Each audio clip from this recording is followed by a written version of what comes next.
Welcome to Paranormal Central, broadcasting live from Central California with your hosts Jeffrey Gonzalez and Alan Thomas.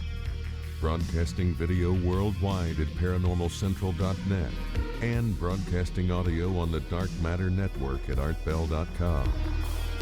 Are you ready to witness something you cannot explain?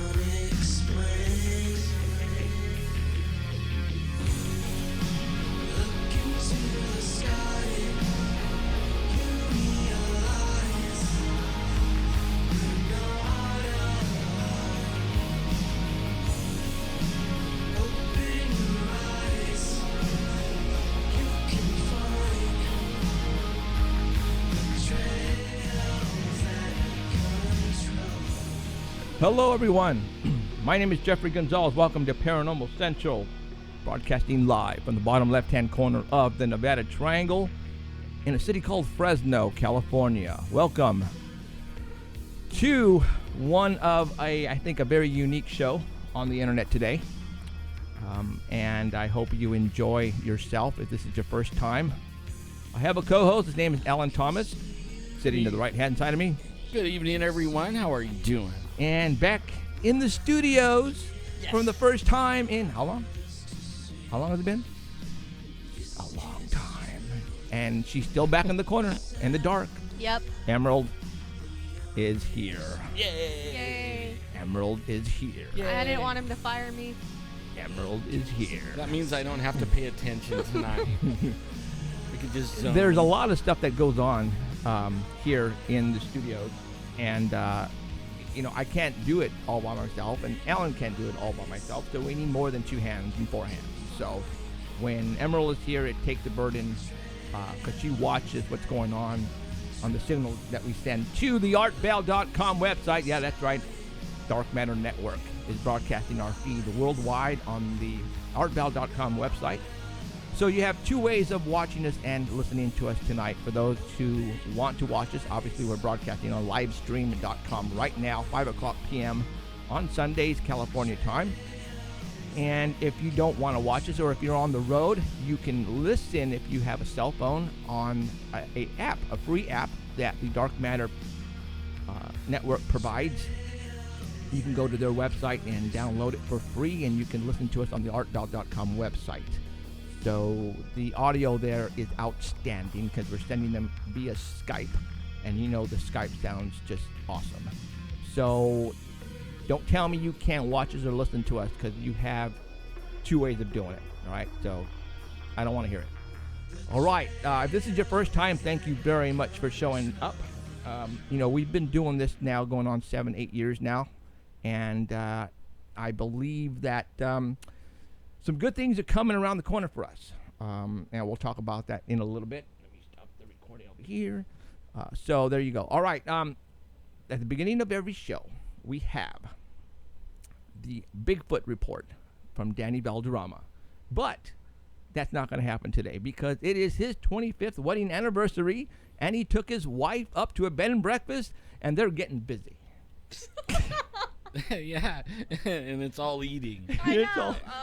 And for those who are not watching us on Facebook on the wall, he's posting. If you're not friends to him, he's at a 5-star location. I'm not going to say because I don't want to give him free business, free publicity. But it's by Yosemite. Yeah, and it's a 5-star hotel. And apparently, people from all over the world go to this place, and they were showing the portions of food, and we're talking. I know, we're so small. We're talking a little burrito this big and a little piece of steak this big, and I'm going, really? Yeah, but only it's an 8-course meal. Is it really? Yeah. And he said the whole meal lasts like 3 hours. Holy crap. Yeah, and then they got up in the morning. Holy crap. In the morning, they get up, and it was a 7-course meal, so you're eating all the way until lunch, and then you get a 5-course lunch, Then you got time to do anything but eat. That's right. So, but hey, this is what they wanted to do. I'm pretty sure this is what the wife wanted to do. It sounds like she's really into this place, and the place is freaking gorgeous. Yeah, though, it is. man. It is. I mean, if you're talking like Alice in Wonderland type of atmosphere, Victorian, I think, so everything is top notch, and Danny makes great money killing people, so he can afford it. So no problem. He got it. He got it Instead of the covered. drums would be like Danny running over something. 200,000. Ding. What's on next on my list? Right now, he's probably cracking up, eating his little tiny leaf. Oh, poor Danny. We love you, Danny. Not. So we're not gonna have a Bigfoot report today, guys. I know. A lot of people like actually his Bigfoot report. Yeah, they do. They do. So he has more fans than us. Yeah, so that's why we have to get rid of him and get somebody else. You're just replacing your whole staff. I am. Alan is next. If that leg doesn't get fixed by tomorrow, he's out of here. Yeah. That means I have to show up next week. Please don't send me any bad emails, guys. Please all send correspondences. No. Yeah. Send them all to me. No. They're gonna send you ways to get rid of me. What? You can poison this drink. Hate mail. Hate mail. We've been getting some though. We got trolls. We had a troll last week, dude, and he was just thrashing us big time. I had to. It was on the chat on live stream. He was just letting us have it. Then he says, "But I love your show." Really, dude? Then stop all that. I mean, he was really bashing us. Was it like factual bashing or just like you guys suck? Well, no, he was giving us, like, for example, last week, and you weren't here. I know, that's why I'm asking. Yeah, dumbass. Shut up. Yeah, There goes that 7-second delay. I have a life. You have a life. We talked about the crash, the triangle crash of last week. Okay. Last week we talked about it, and how Sunday morning came around. Remember, Emerald, you actually drove up when the triangle crash happened on the side of the hill, and you drove up to Justin's house. You brought me up some clothes, I think, that morning, right? And, you jumped in the truck with me, and we drove all around that hill, tried to get in there. We couldn't. They were bashing me because I went home. Because I didn't stick around to watch them offload or stay there until they brought in the flatbed or the truck or the Huey helicopter to hook up that whatever it was up there and to take it away. But I was tired. It was a long ways to visually see what they were doing from point A to point B, and you know that because you were there. And it was a Sunday. I had no sleep, and the following morning I had to go to work, and you had probably school. Yeah. So they were going, well, why didn't you call somebody to come and relieve you? I'm all, well, at that point in time, we were a small crew. We were a small crew. I knew Alan, but Alan, because of his condition, can't go out there in the hot sun and stand and watch the freaking side of the mountain. He can't do it. That's it. What you see here is what you get. And we've been doing this. Don't you think they would have waited you out anyway? And, Yeah. and that's exactly what I told the dude. I'm going, dude, it's all of them against me. Of course they would have waited me out. They would have waited me out because they know I work for AT&T. You knew you were there. Yeah, they knew I was there. So it's like, come on, dude, don't be stupid. Which you are, that troll, which I totally deleted you from live stream. So, you're gone. He's probably going, what happened? Yeah, so, and there was a lot, and he was just letting us have it on the views, and really only 400,000 views, but, we just started not too long ago with the YouTube thing, and we only post one video a week. Right. Okay, so, and then, we're on live stream right now, you guys. We are almost at 10,000 followers. And we were talking about this last week. 3.5 months ago, we were only at 325. So I'm hoping by tonight it's going to get up to 10,000, and you will see me jump up for joy and do the happy dance, because that's awesome. Well, like the follower thing and when people subscribe on YouTube, that isn't your whole audience. No, we still have Art Bell. That's only like, I mean, when you go in with the analytics or whatever they call it, the demographics of the whole thing. Mm-hmm. When you look, like your subscriber base, say like ours is 9,000 or something like that, there'll be 50,000 views. That's not your subscribers didn't watch that 50,000 times. You know what I mean? Right. So there's a whole bunch of people that didn't subscribe and they're watching every month anyways. or every week. Right.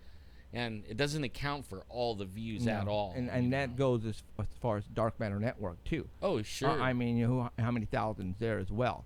And that one's growing crazily, probably. So, like I said, things are happening for us. I had a meeting yesterday on Friday with I'm just going to get really short, with a Hollywood network. And again, it looks promising, but I'm not going to count, I'm not going to jump up for joy until we're actually physically down there and signing on the contract. We still have the deal with the Fox network here in Fresno, California. They are so waiting for us to give them episodes. Mm-hmm. They actually contacted our production company and told us, hey, have you guys gotten the closed caption for your videos yet? And we're all going, what are you talking about? I thought you guys were going to do that. And he goes, no, you guys have to do that. So it's like, crap.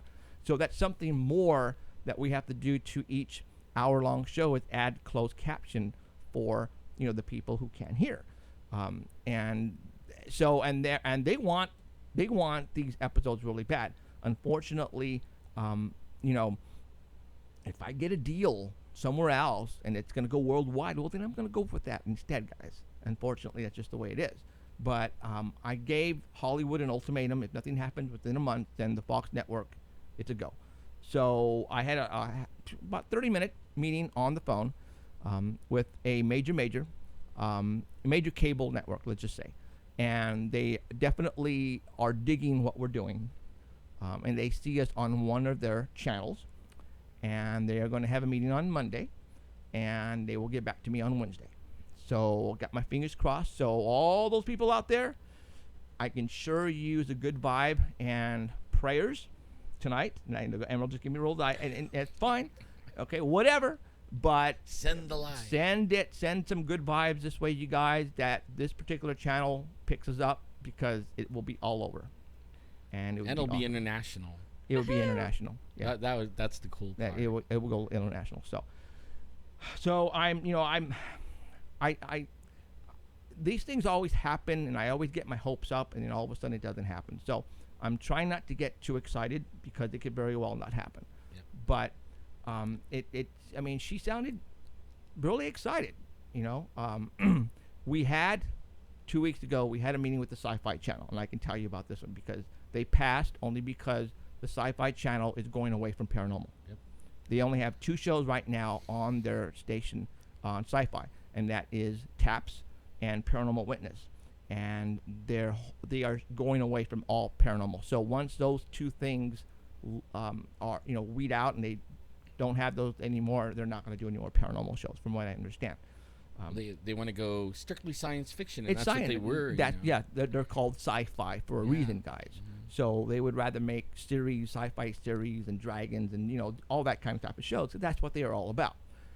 So they're going to steer away from the paranormal. So they passed on us, and I did have a meeting with them, and it just didn't work out. Huh? Let's hope they do. I'd like to see a dragon show. So anyways, good. We need some good. Send us a good vibes towards this meeting that I had on Friday, and I have a good feeling about this. Let's just hope it works out. So, all right, we're gonna go ahead and get into it. For all those of this is your first time showing up, thank you for showing up. I really appreciate it. Thank you. We enjoy what we're doing here. We're having a blast, and it's all about giving you guys the up-to-date reports on the paranormal from around the world, and we're talking. Not 50 years ago, not 30, not 20, not 10. We're talking about last week or a couple days ago. What's going on around the Fresno area? That's where we're from. We're from the Fresno, California area, bottom left-hand corner of the Nevada Triangle. We are in the we're smack in the middle of Area 51, China Lake, and also Fallon Naval Air Base and Lemoore Naval Air Base. We also have Edwards Air Force Base, not too far away, right? Yeah, south. Yeah, south. We have Vandenberg. I'm sorry, not Edwards. That's Vandenberg. one straight away from us on the Vandenberg. coast. I'm sorry, not Edwards. At Vandenberg. And we have our facility here, 144th Fighter Wing, right here in Fresno, California. So while we're talking about bases, excuse me. Did you hear that? Yes. That was my Pepsi. Oh, free publicity right there. Let's talk about bases. Okay, Jeff, what do you mean bases? All right, let's talk about bases. I found that pretty interesting. You know that. I'm gonna put. Of course, you find things. That's like old school. Okay, for all those people who have been listening to our show for the past 7 years now, you guys all know that we have been telling everybody about underground bases around our area, and a lot of people were going, well, bull crap, you don't have proof, but there are facts that we are showing you and telling you about that is leading to there is something underground here around the outskirts of Fresno and even directly under Fresno. Now, there is a popular, and I forgot to get his name, we're going to have to get him on the show. He does a lot of conferences. He goes out on the talk circuit. He moved up to the Oakers, California, because of I think because of all the stuff that's occurring down here in Fresno. I don't know if he moved here while I started this a while back, or he just knows there's stuff going on. That's the reason why he moved here. But for some reason, he decided to go back into the Fresno Bee and go back way back to the 1930s. And he found something really interesting, and I'm going to show that to you right now. And it is really interesting. We now have a parking garage that looks like that. Well, right downtown. But I mean, that doesn't mean anything. Right. But that's supposedly showing leading underground, the airport underground. Okay. You guys all know that we've been discussing here that there is an underground facility at the airport, right? And I know you guys understand that, right? Well, this here, what I'm showing you, was in the Fresno Bee in February the 10th of 1935.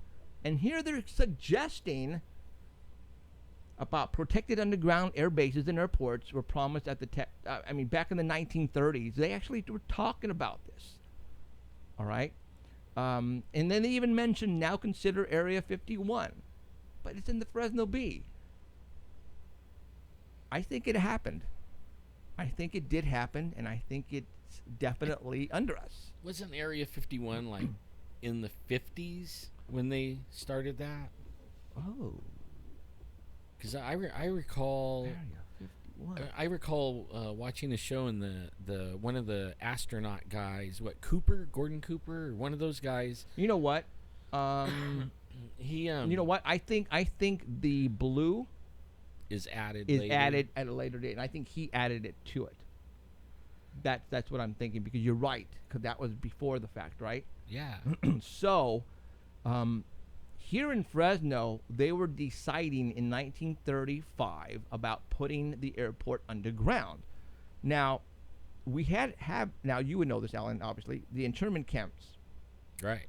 Of World War Dos. It was the Japanese. Right. So we had Japanese internment camps here in Fresno, California, for all those who don't know. And there was actually 3 of them. We have one like in Pinedale. Yeah. When the one fairgrounds. Yeah, the fairgrounds. The fairgrounds, and then we have one I think on the west side where those cemeteries are at out there. So we had 3 internment camps from Japanese prisoners here. And with that, if you think about that, I've heard that we used those prisoners to dig the underground facilities under us. And that's what I have heard. I've heard there are tunnels, again, leading from all over the place.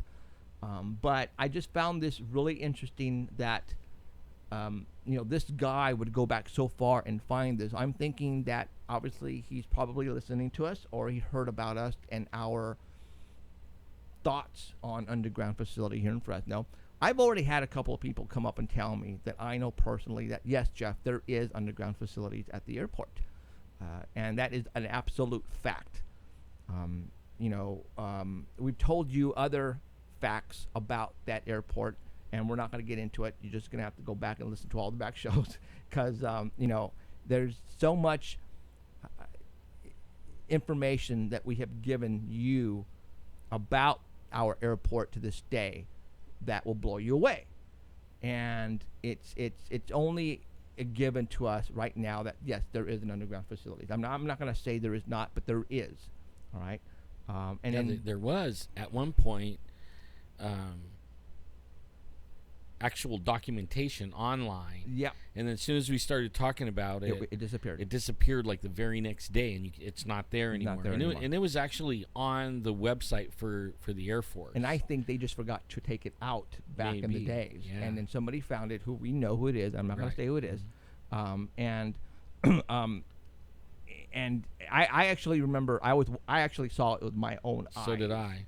And read it. And And I wish I would have took screen I wish I would have took captures. screen captures to it back then, but we didn't, thinking that it was going to be there, and Yeah. it disappeared the following day. So think about that, you guys. Why is Fresno so paranormal? Why is it such a hot spot? All right. Why and does it have methane gas all like bundled why on is the top of NASA so us, familiar with us? Why are we at the 37, 36 degree latitude, and that is, right on the same latitude as the paranormal highway. So take all that into consideration. Take all of the UFO sightings that we get here. Take the Bigfoot sightings that we get here on The a constant basis. abductions, lots of yes, abductions. abductions, correct. and other like weird Little creatures. creatures, stuff like That guy. like this running around. All right, stuff like this. All right, and you guys are going, what the hell is that? Well, go Google the Nightcrawlers of Fresno, and you will understand what I'm talking about. Nightcrawlers of Fresno on YouTube. Go watch that video. That is a real video, people. Absolute 100%. What I just showed you right now is a statue that was made by one of the world's most popular, ceramic artist. Yeah. And lives in Fresno. And he has a book of his work, and it consists of five of these things with long legs. And you could even Google Duncan Ceramics and look at a picture of it. He had designed the whole front of the building, and it's all made out of his art. It's really unique. Really unique. Well, let's talk about like something like that, okay? Yeah. These things, I believe the Native Americans have talked about, Right. about these creatures with long legs. And about 3 years ago, I had somebody call in, and we talked a while before he called in, and he was on, for some reason, right on the 41 freeway before Madera Ranchos, in between Madera Ranchos and the hills of 41, like if you're going toward Chick-Chansey that way. Four Corners, I guess they call it, right? Right. So much activity out that way. So much. He actually said that he witnessed a very large creature with long legs like this, but it wasn't a small creature like this. It was probably 25 feet tall, taking very large steps across the 41 going into the countryside out there. And he said many cars saw it, and they stopped and pulled over, and they got out and said, what the hell was that? And he said, I don't know. And they got in and got the heck out of there. And I think if you Google, and I don't know where it's at, but you've seen it. It's a photograph of a statue, a wooden statue, very, very tall wooden statue, probably about 25 foot. And it's in one of the videos. They On say it's in YouTube. Yosemite, but it's not in Yosemite. Because you would have known that, because Right. you know that area, Right. and you would have known that. It could be somewhere like in Oakhurst or You know what? I'm gonna see if I can find it. Mariposa or something like that, but it's not in Yosemite. It's down in Yosemite. Yeah. Somebody took photographs of this very large creature with long legs, and it's on a video on YouTube when it's talking about the Nightcrawlers of Fresno, because the two look very similar, yet one is very small and the other one is very tall. And they just added that particular, I think it's the one with Jaime Maussan in it, because Jaime Maussan actually talked about this incident. And I know what you guys are saying, Jaime Maussan, oh my God. It's like, but he didn't have anything to do with the story. He's just talking about the story. Fortunately, he found these pictures of these long, tall creatures with long legs. And it's very cool. I'm gonna see if maybe we can find it. I'm not sure, but if somebody wants to Google it, it's on a video on YouTube. Nightcrawlers with Jaime Maussan in it. It's in there. But anyways, okay. So let's go back to talking about the underground base. Why is there an underground base here?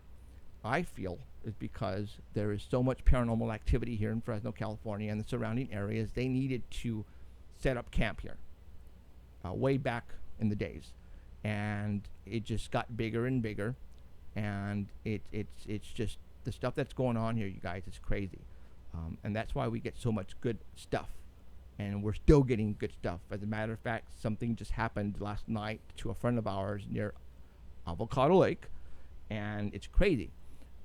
So it's you know, I wish we could tell you everything that's going on, but if we do, then we won't be able to get the evidence that we want because it's going to go away, and we can't do that. So let's continue talking about stuff that's going on right now over our heads. For example, chemtrails. There was a gentleman here, I believe he's he had already been in the military 4 years, and he got out, and he's definitely into chemtrails and what they're spraying and everything. So what he did is he actually went and got some rainwater that fell from Fresno, and he sent it in to get it checked to see what was in this rainwater. That was freaking shocking. Okay, and this is what came back. So what I'm going to do right now is I'm going to show you the report that he got. I'm burping still. Sorry, guys.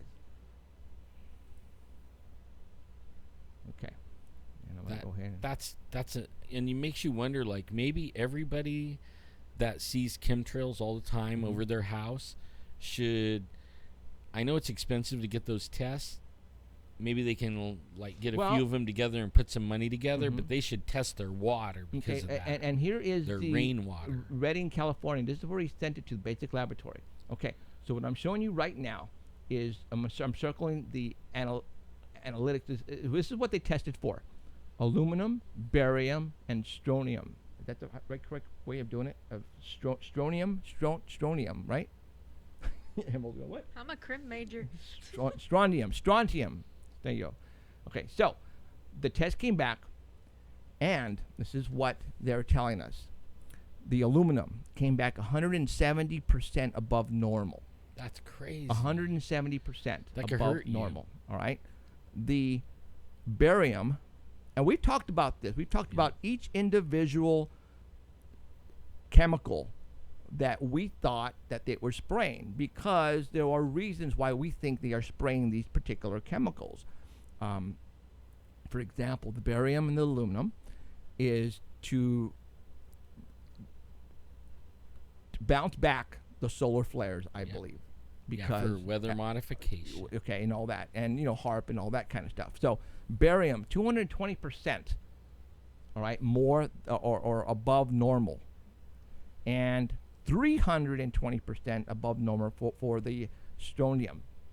All right, that is crazy, and that is Fresno right here. I'm showing you right now. General testing, Fresno rainwater. I'm gonna go ahead to increase it a little bit so you can see it. Okay, so I'm pretty sure you can see it now. Let me just take off. Oops, sorry. Put that there. Okay, so aluminum, barium, and strontium. Am I saying that right? Strontium. Strontium. Is that what it is? Okay. Yeah. I apologize for that, guys, but I'm not a chemist, so these words, they blow me away. So, the matrix is water. Description: Fresno rain. General testing, and they sent it to Redding, California basic laboratories, and he did this on his own with his own money. All right, and he sent it on 5/18/15, which was reported right here. Here's the date: 5/18/15. That was this month. Yeah, sampled. He got the rainwater on April the 18th looked like here at 16:30 hours, and he sent it, and they received it at 5/5/15. So on May the 5th is when they received the water, and they tested it. Guys, here it is. This is no joke. Now, why in the hell what are they doing with this stuff in the spraying? What are they spraying for? What are they trying to accomplish here? A lot of people are saying our military is trying to prevent us from getting hit from solar flares, which I think we talked about this 4 years ago, 3 years ago. I came up with a theory, and it might hold water, that whenever we have a solar flare and the report goes out, within a day or so, all of a sudden you see chemtrails over the sky. I mean, literally just all over the place. And you can pretty much just wait for that to happen. When we have solar flares, a day later you will have chemtrails, and it started happening just like clockwork. And I was documenting all this, and I'm saying, wow, am I right on this? Is this what's happening? Because the solar flares are very destructive if they were to hit us. You know, sometimes we could be in the line of sight for one of these things, and if it hits us, bam, that's it. The grid's going to go down, all the electronics are going to go down, and we're dead in the water. I mean, we're talking billions of people are going to die. All right, you guys, and that's a given. So that could be one of the reasons why they're letting us have it with these chemicals. But we haven't had any solar flares lately. Nope. Okay, I've been watching, and the sun has been quiet, very quiet. You know, like 2 days ago, it started off, and I made a point of, looking early in the morning, and they started off in the east, and they were okay. Now check this out. You're right. They've started right when the sun was coming up. Right. The sun would be right around 10 o'clock and 2 o'clock, right around there, and they would start spraying. Why? And then when the sun went down on the west at about same height, then they start spraying on that side. Like, are they trying to cover up something? Right. So you can't see it. So you can't see it. Well, I know but only this, on certain times, though. I mean, not all the time. That day, I didn't look at the weather report. Mm-hmm. It was just going to be hot, right? We're already in our 90s over here. But only by 3 o'clock in the afternoon, I thought I was even thinking about doing some stop action photography, mm-hmm. and maybe I'll talk to Mickey about it. Well, we're going to be talking to Mickey Burrow at about 7 o'clock, guys. We're going to show you some killer stuff that he actually took photographs of. And concerning HAARP, Mickey got something, and we're going to show it to you. You guys better be here. Do not go away. 7 o'clock, we're going to have Mickey Burrow, our forensic expert for 17 years. This guy is the guy that we go to when it comes to wanting stuff done right. And he's a real good photographer. And like these chemtrails, they started off, but then they were like spreading out. By 3 o'clock in the afternoon, it was totally overcast and muggy and yucky and nasty outside, and now my wife, Cheryl Diane, whatever her name is, 2.5 weeks ago, she got sicker than a dog. Uh-huh. I've never seen her since we've been together. I've never seen her this sick. All right.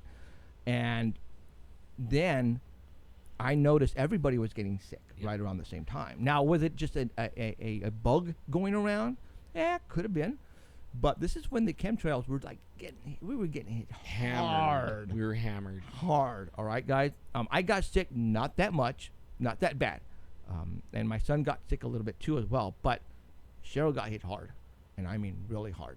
Now, see, I've been sick like that for 2 weeks, mm-hmm. And she was same thing as what she has. And she was really bad, and you saw her too, because she was like out for the count. Right. She couldn't even go to work for a while.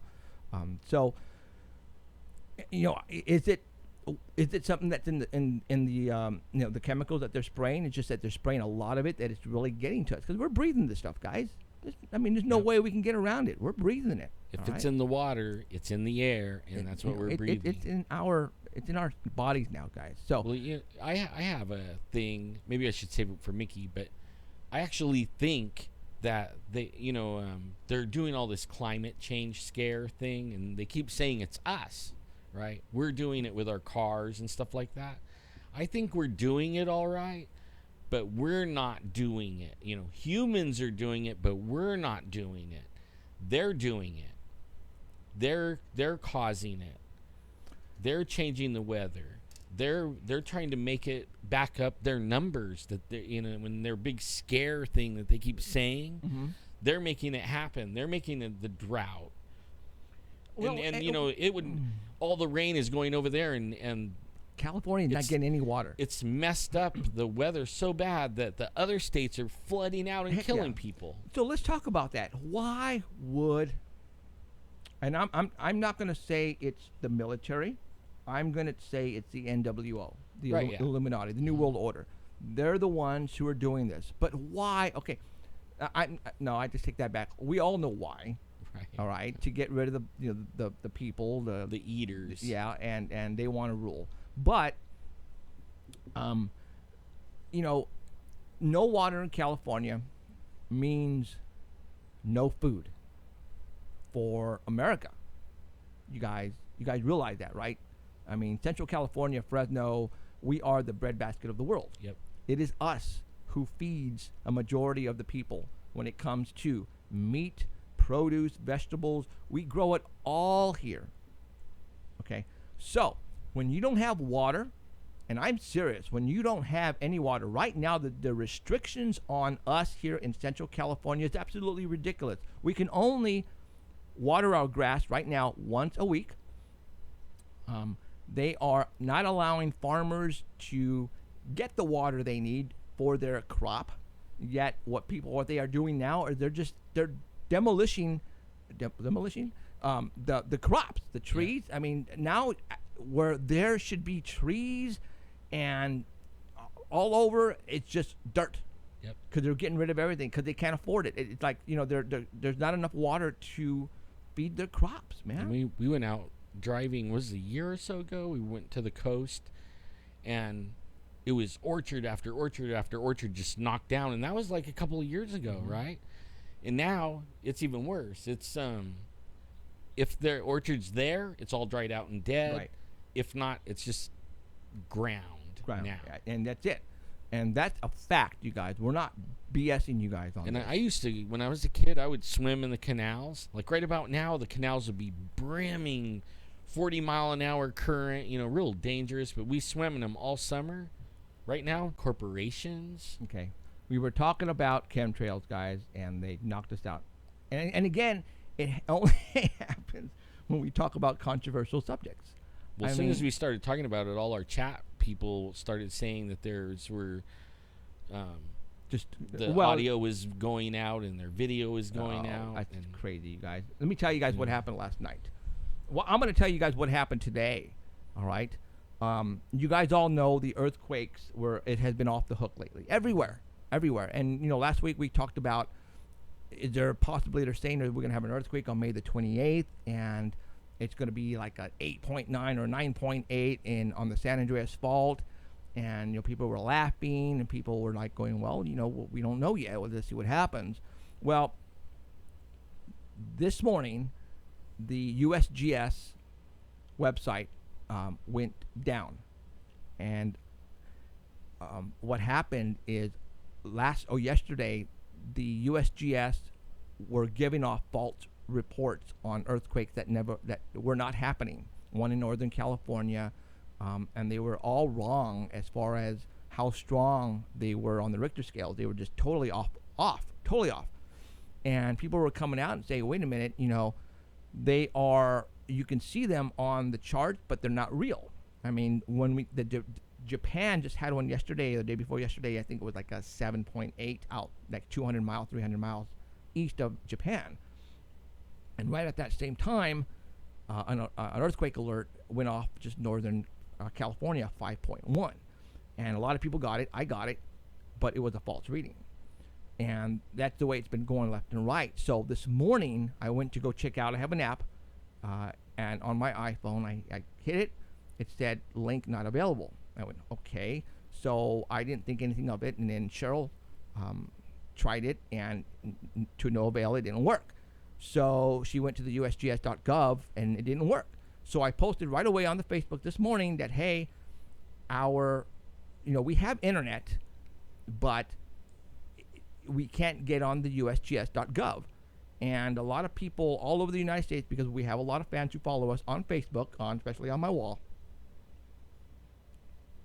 The people in the Fresno County area could not get on, but people all over America could get on. My cousin Mike in Sacramento could get on, but people in Oakers, Lemoore, Tulare, all these Fresno County people, if you were using Wi-Fi or internet on Comcast or AT&T, it was down. Everybody was showing me snapshots of their screens. You're right, Jeff, it's down, but only in Fresno County. Why? Only Fresno County. But if you went to get on 4G or 3G on your cell phone, then it would work for you. But the internet, it was not working via internet, Comcast, or AT&T. But you could go on any other site, though. You know what I mean? Like, you could go on the internet and go to Facebook. Oh, absolutely. Here or there. We were on Facebook. Couldn't go to the there. To the USGS.gov. Link was broken.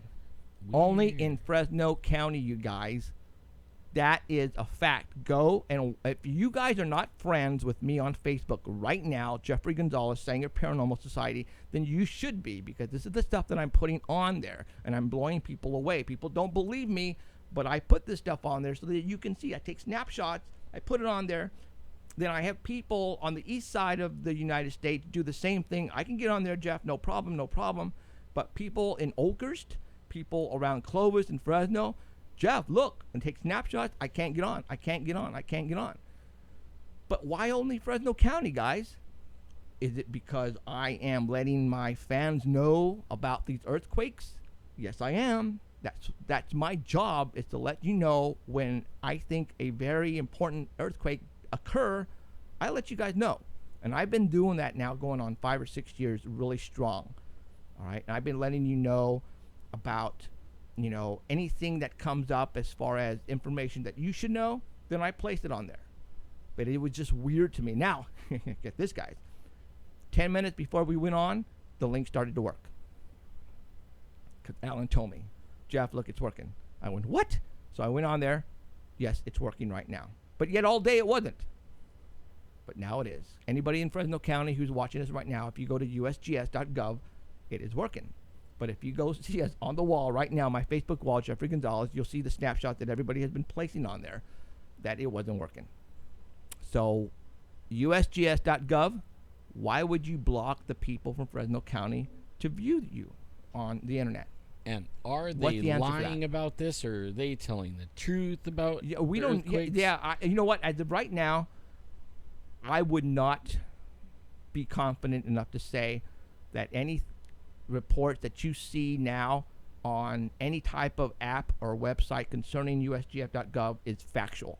I have a feeling there's stuff going on right now and they're not telling us, because I think there's something up. It may be that they had to redo it so it doesn't report earthquakes, so that it doesn't panic people. Then why are all these earthquakes occurring?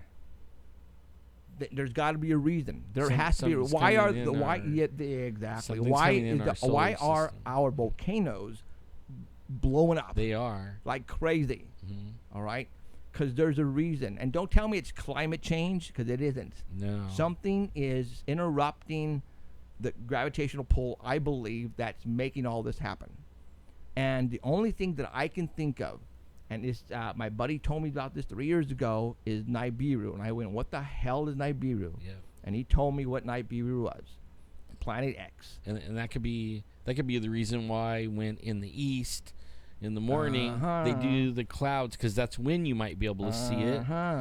You can't see it all day because of how bright it is, but then in the evening you can see it again, so then they cloud everything up. And I just got an email, and it CERN. Okay, somebody just said CERN. Maybe CERN. It is CERN. Could be. Okay, now everybody's going, what is CERN? I've been researching that. Yeah. In the last week or so. Okay. I've known about it for a long time. Yeah. Hold on. Let me just stand by. Hold on. I'm getting some stuff here on my. Yeah. At first they said CERN was, when it fired up, it was gonna make a black hole. Right. And then they were gonna lose control of the black hole, and the black hole was gonna eat up the Earth and the moon and maybe even the sun. You know what I mean? Right. But then now they found out, after looking at the statues and some of the wording, that the people that are running this thing, they're saying that they're opening a gate, and it's not good, Right. It's not a good gate. It's something gonna let something in that's really bad. Okay, and CERN, the large how do you pronounce it? Hadron Collider. And for all those who watched Big Bang Theory, they always talk about that, how Sheldon is his goal in life, wants to go and see the collider. They're making it now where they think they can possibly open a doorway to another dimension. Polygon, they're calling it, or a baton, or to another dimension. Yep.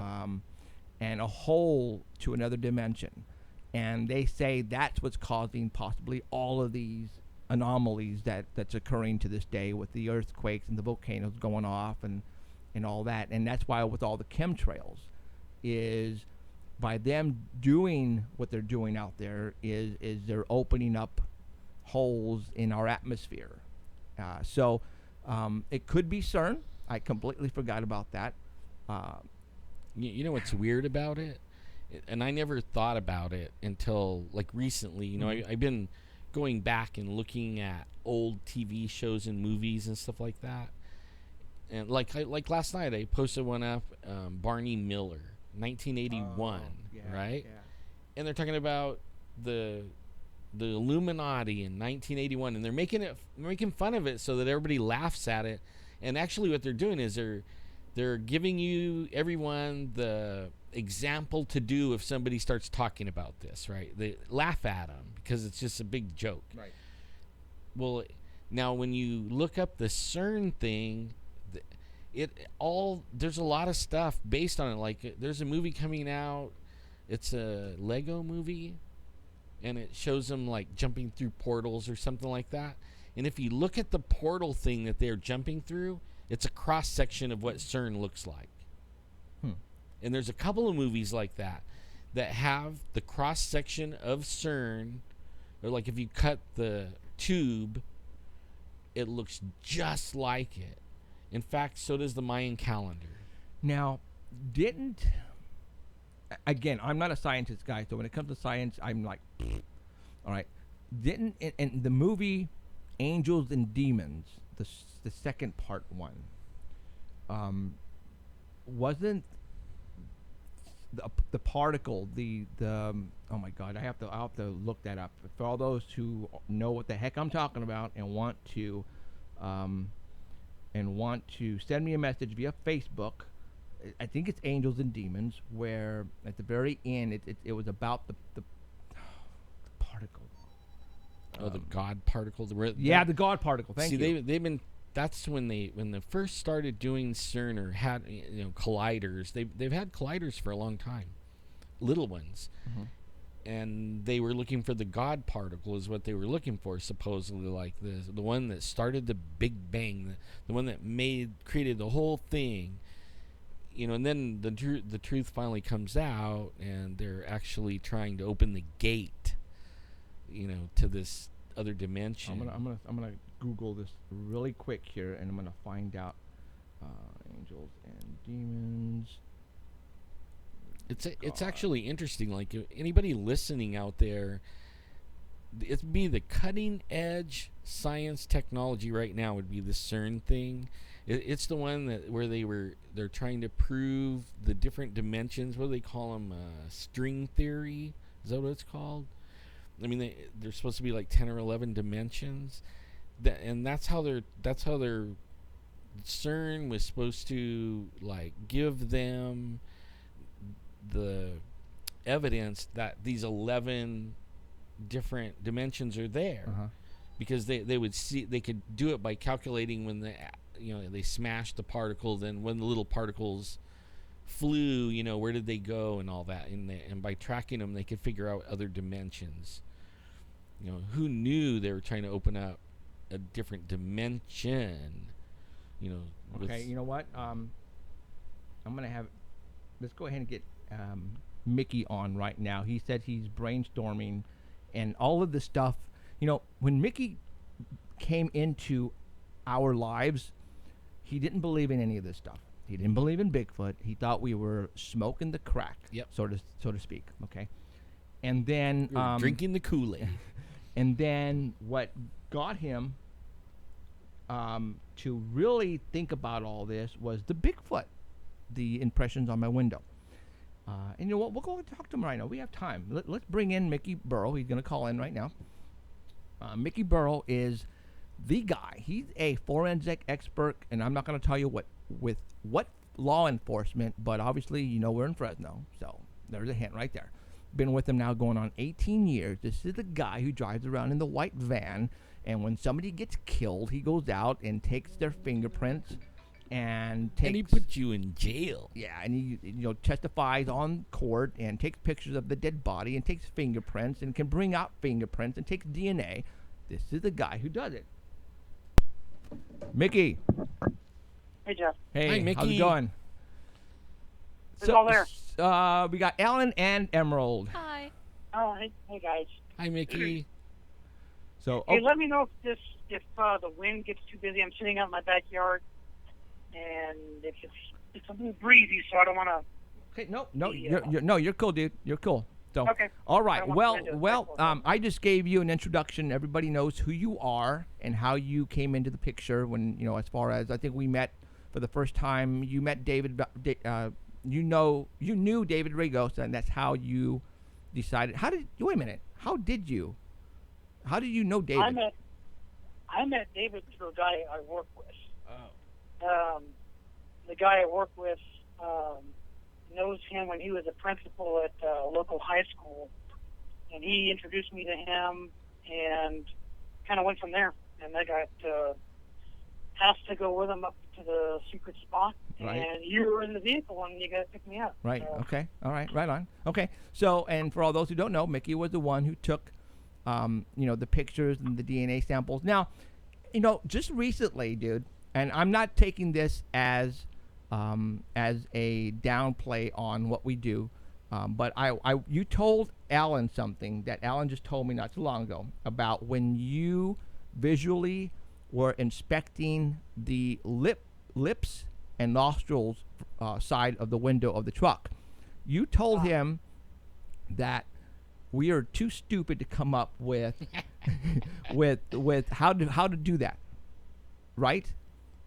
I mean, there's no way we would have had the knowledge to do that. I don't know if he used those words. Okay, well, not stupid. But we weren't smart enough to... Smart enough, right? To make lips. In other words, why would you guys bother to fake something like that?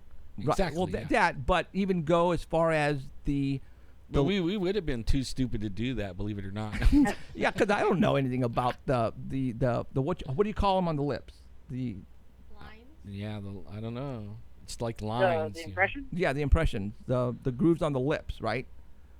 Yeah. Yeah. Okay. Well, I mean, yeah. So that pretty much told you, wait a minute, there's something going on here. So after that Bigfoot incident, Mickey's been, I don't want to say at our disposal, but whenever we have a situation where we need some professional help, we call on Mickey. And so Mickey's been going with us here and there, sometimes. Whenever, he has time, then he'll go with us up the hills. And matter of fact, we're going to go up to here pretty soon. Just to let you know, Mickey, Alan called in to the Department of Forestry, and the gates are still closed, and they don't know when they're going to open them up. And I don't know what's going on there. So I was kind of wondering if the fire danger's maybe the fire danger's too high. Yeah, maybe. Could be. Yeah, it could be because there's obviously no water up there. So I Yeah, heard. now keep in mind, I mean, vehicles can start fires also with the catalytic converters.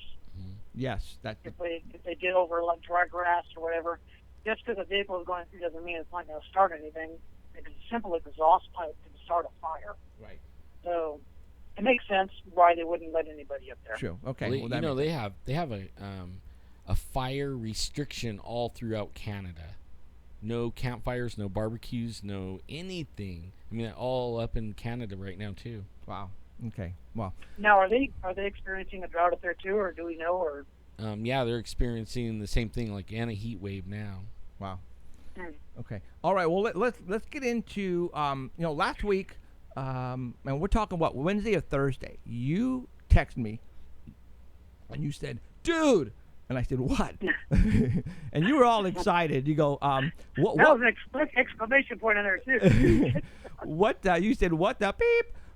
Now, what were you doing looking at Texas via, what were you doing at that time? Tell me. Well, we've got relatives in Texas. Okay. And we're concerned for their safety there because they've had tornadoes around the Dallas-Fort Worth area. A lot of tornadoes. And I was just looking at the way these storms are coming in there. Right. And I was like, why are they getting so much moisture? I mean, there was one place that they had, a friend of my relatives, they've had 31 inches of rain in 1 month. Dang. That's a lot. It's almost 3 feet of dang rain in a month. Wow. Okay? Wow. So anyway, I just was looking at how the storms were traveling in there. I was like, where the hell are these things coming from? So I started going to the west on the Doppler and just looking and seeing where they're getting all the moisture from. And lo and behold, right over Nevada, this huge, I mean, it was a quick second that it was there. This huge bar of moisture pointing in a southeasterly direction. Right. And right now, for What those, the hell is that? right now, for those who are watching on live stream, I have that image up right now, and that's what you are looking at right now is a beam of some type, and it looks like it's smallest to the left, and it increases in size going to the right. So, if you were looking at this, you would think, okay, it looks like it's coming from Nevada someplace, pointing to the southeast. Okay, so you took a snapshot, right? Yeah, just I saw it and I was like, oh shit, I'm gonna screenshot this and show you. I was like, what? And then the next frame, because I have on the app that I have, it's the Weatherbug app. You push play, and it'll show the progression of how the storms move. Right. And that's exactly the way it moves from the northwest down to the southeast, correct? Yeah. Okay. Yeah. Now, and the next frame, there was no. Now, right now, I have just normal. right now I have a snapshot of the radar anomaly, and it says at the bottom left-hand corner, radar May 26, 1:53 p.m. is when he took this snapshot. Now, I'm going to show you the next picture. Oh, wrong one. And it is going to be with nothing there at May 26, 2:03 p.m. So the anomaly is now gone. So what did you decide to do after the anomaly disappeared? I'm pretty sure it piqued your interest. And what did you do? Well, the first thing I did was text you. Big time. Check this out. Yeah, and you. But you asked me to pinpoint where this thing was at. That's right. And you asked Danny also. Right. Didn't Danny come up with the same place? Exactly. He came close, which was a military base in Nevada. The Naval Air Station, Fallon, Nevada, guys. Fallon, that's it, yeah. And then I was like, it didn't look like it was Fallon because it was too far to the east to where this was at. So I jumped on Google Earth and kind of pinpointed, and I did like a triangulation of where the highway was to where this thing looked like it was originating from. And it came back to some geothermal airstrip in some Dixie Lake or something like that in Nevada. Right. I can't remember exactly where it was at, but right. I texted you all the information. Right. And I don't have that particular photograph up there, but it is marked on Google Earth as what was it again? Something geothermal airstrip. Right. And it doesn't. And it's an abandoned airstrip in Nevada. But yet it is marked with these words signifying whatever. So geothermal, yeah. Geothermal. So your conclusion is that the start of this beam started right there at that airstrip, or around about there, around there. So okay, are we talking HAARP? Are these do these mountains have some dishes in them, some rays where they open up the doors and these things, whoosh, we're talking cartoon, we're talking, stuff that you only see in Goldfinger movies. Like the evil dude, Evil dude. shot the beam at the cloud, you know. Exactly. Watch the city disappear. Yeah. Next time I'll have music for that. But that's exactly what is going on here. I mean, these big giant doors are To me, opening. it's confusing. It's To me, what? it's confusing because you sent me aerial photos of, or Google Earth pictures of some Doppler radar system that's out there. But I don't know. I mean, if there's a Doppler radar that's near there, why isn't it coming up on the map? Why can't we see it? I mean, this is hitting right there. I mean, I don't know why.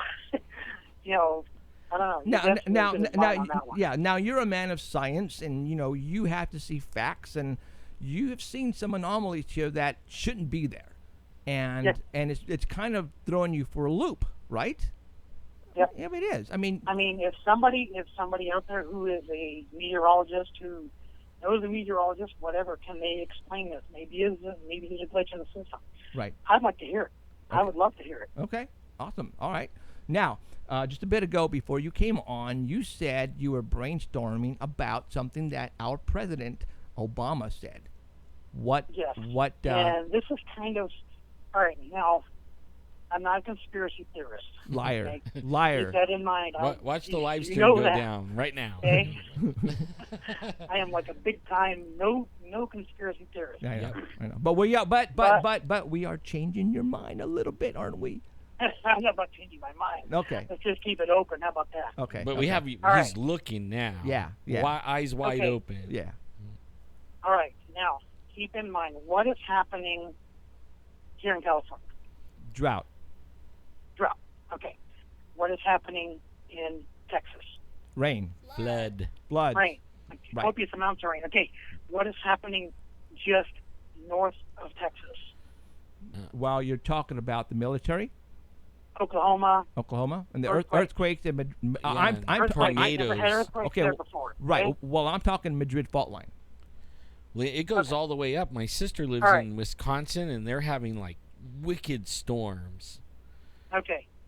So, now in Obama's speech the other day, your listeners are probably going to go, what the hell is he talking about? Okay, in Obama's speech the other day, he came out and said, what is the greatest threat to national security? Weather. Don't tell me he said weather. I don't know. I missed that. Weather, No climate way. change. Okay, now He I said remember. the greatest threat, I think they're the in. greatest threat to national security is climate change. What? I knew Okay. it. I knew it. They're making it All right. happen, huh? Now, Suckers. let me keep going here because this is going to kind of blow your mind a bit. Okay. Okay. Let's say, I'm just throwing this out there again. I'm not making any conclusions. Let's say some other country has developed some sort of weapon.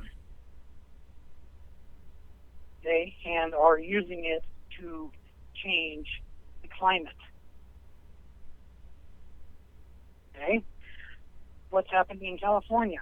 Drought. What's happening in Texas? Too much rain. Okay? Who was in Texas last week?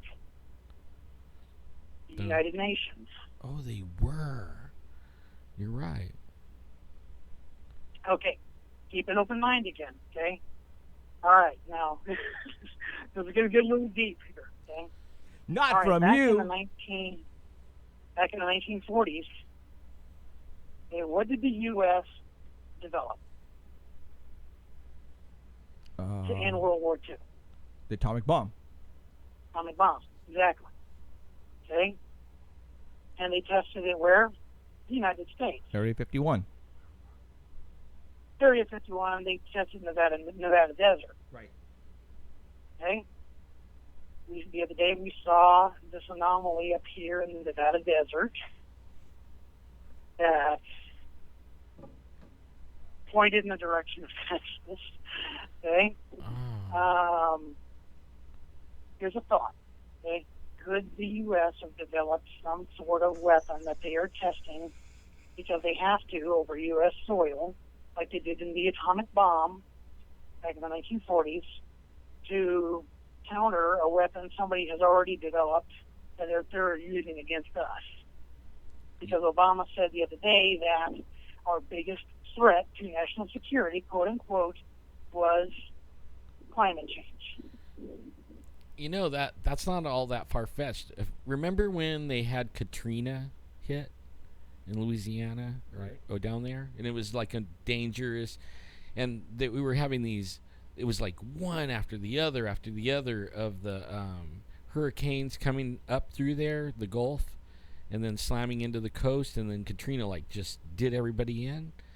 And President then was President Bush Jr., right? And he got on there and he said something about it. He did a speech, and I can't recall what it is. For 3 years after that, for 3 years, if you go back and look at the weather charts, the hurricanes are coming straight up that alley, you know, right up, coming up that way, and then all of a sudden they veered off. And we didn't get hit with one hurricane for 3 years. Yeah. It was like, you know, it was like the way he was wording it was like somebody from another country was figured out how to send these things right up our alley, right? And then he was saying that wasn't going to we're not going to let that happen. And then it didn't happen. And, you know, the Weather Channel was reporting, here comes this big old huge hurricane, and then it turned left. And here comes another one, and it turned left, another one, and it turned left, and we didn't get hit at all. It was like, man, weird. Yep. So now we have There's a thought, new there's thing. There's a thought there. I mean, did some other country weaponize the climate and is currently attacking us with climate change? Wow. And it's affecting the rest of the world. Now we are discovered that, and now we are developing our own weapon to counteract that. In addition to earthquakes, is the next weapon going to be climate change? All right, let's hold on, Mickey. I want It to. could. I want to play something. It really could. Already on the front lines, and that perhaps more than any other will shape your entire careers. And that's the urgent need to combat and adapt to climate change. As a nation, we face many challenges, including the grave threat of terrorism. And as Americans, we will always do everything in our power to protect our country. Yet even as we meet threats like terrorism, we cannot and we must not ignore a peril that can affect generations. I know there's still some folks back in Washington who refuse to admit that climate change is real. And on a day like today, it's hard to get too worried about it. There are folks who will equivocate. They'll say, you know, I'm not a scientist. Well, I'm not either. But the best scientists in the world know that climate change is happening. Our analysts in the intelligence community know climate change is happening. That's bullcrap. Okay, well, anyways. He's definitely into the climate change, that's for sure. I know in here someplace. But did somebody weaponize it already? Right. I think we did a long time ago. When in the Vietnam War, they already were talking about they were going to make it rain over there. Yeah, heating clouds. I remember that. Yeah, and then so no movement on the ground, but it backfired on us because we couldn't move either, right? It was so muddy and mushy and yucky, it actually hindered us as well. But that was how long ago? Just imagine what they got now. 40 years ago. Yeah. Just imagine what they got now, and then that doesn't mean that everybody hasn't been working on something like that. Right. Well, we all know HAARP exists, okay? There's arrays all over the place. Now, I found some antennas, very large antenna, at Fallon Naval Air Base, and I showed them to you, but I think they're pretty much just regular, probably some type of communication towers, I think. Yeah. But what I think you probably hit on the head was whatever was shooting out that beam was probably on the side of a hill, camouflaged. And it was just, it's we have kind of a closed down geothermal airstrip. Yeah, exactly. Why would they have that there?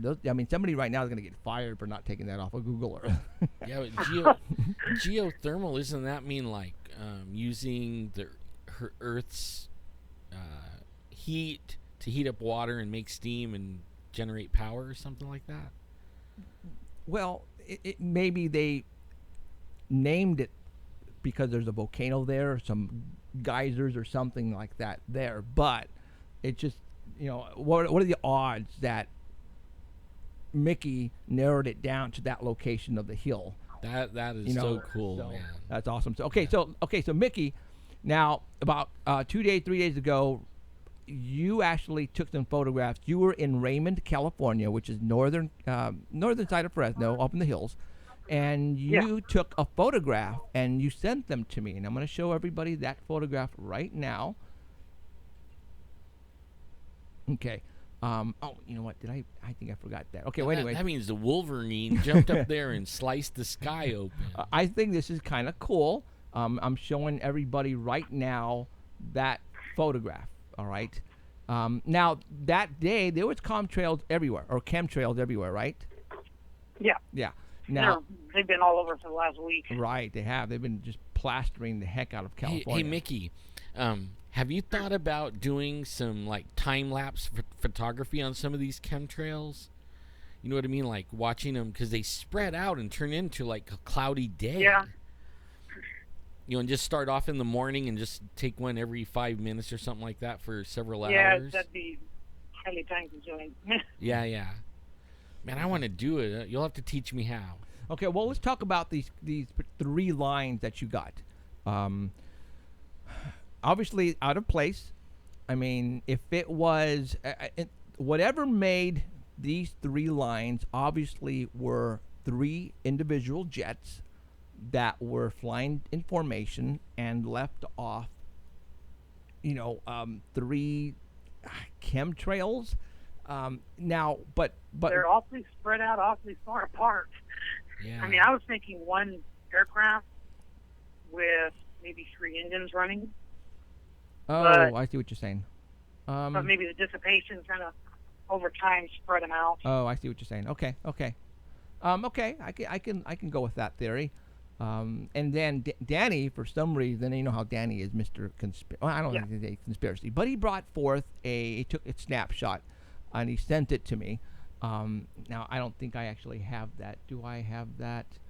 No, I don't think I actually put it. But he says that the theory on 3 lines, or the definition of 3 lines like this, means what does it mean? What is it? I don't want to say terror. I think he said terror. You know what? I actually wrote it down. Took a snapshot. I just didn't get to take it and put it up on here. Let me see what it says here really quick. Yeah, I when we see anomalies like this in the sky, we're getting kind of used to it. But what's kind of cool though, Mickey, is that you're noticing them as well. Okay, and there's some sort of a pattern to it, especially the one I photographed. Right. And you know what? I don't see it here anyplace. But anyways, 3 lines like that mean fail or destruction or I forgot what it was, but terror.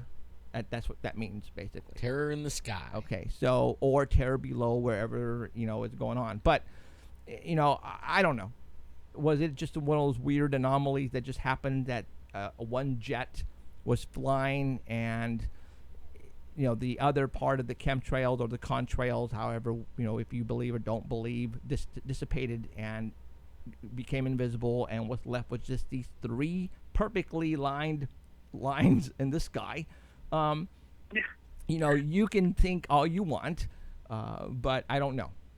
But there it is. The next photograph that I'm going to show you is they're dissipating, and obviously they're starting to increase in size because of the wind and the air current. But yeah, I mean, there you go. So now contrails and chemtrails. People are watching us right now. A lot of them don't know what contrails and the difference between contrails and chemtrails are. contrails are left by jets at a very high altitude when it is very, very cold up there. The exhaust, like from your car, these engines are releasing the exhaust as well, and they turn and they freeze, and that's what you see. Okay. Condensation. Yes, the condensation. It's like blowing hot breath on a cold day. You can see it. Right. But it has to be extremely cold up there.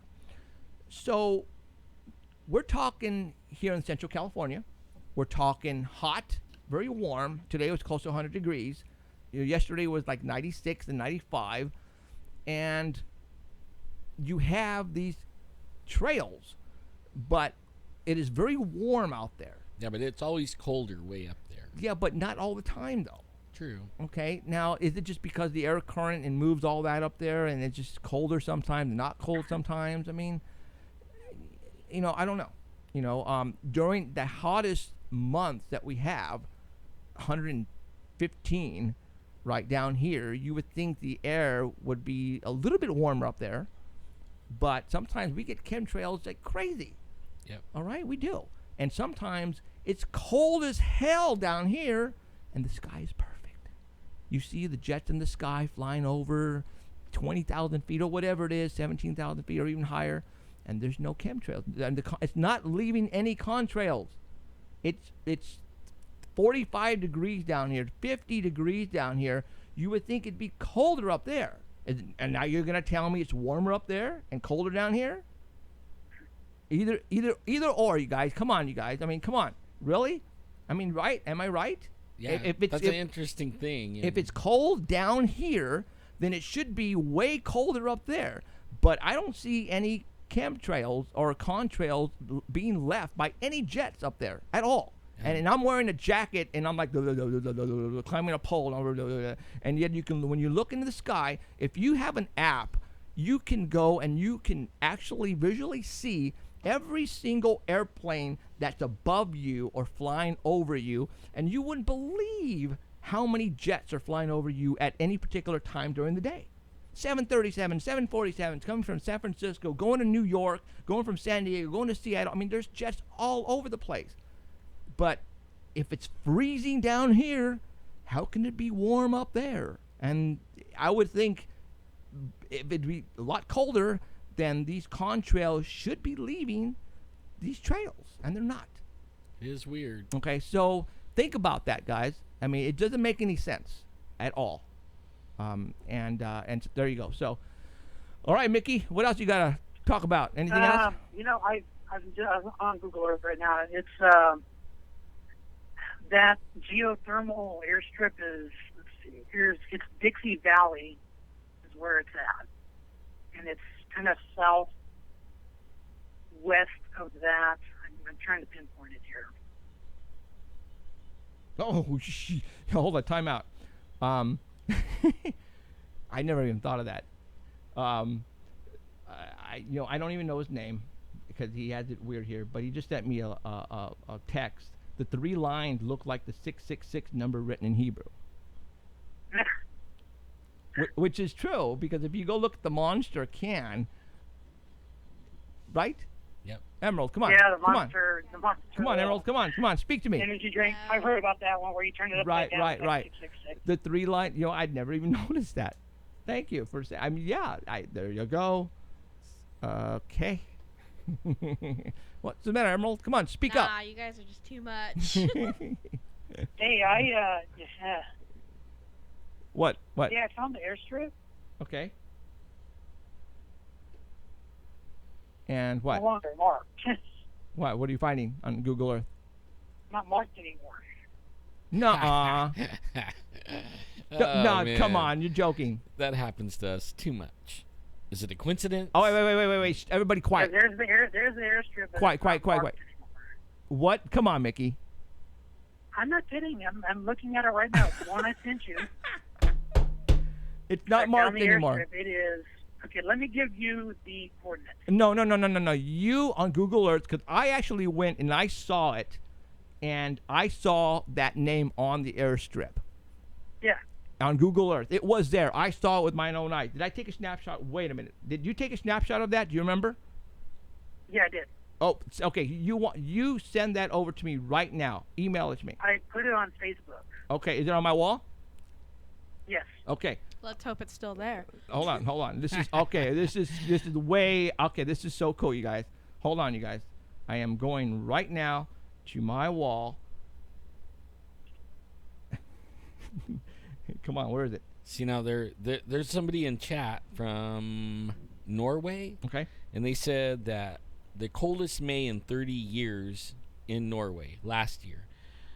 We had a hot summer. This year we might not get a summer.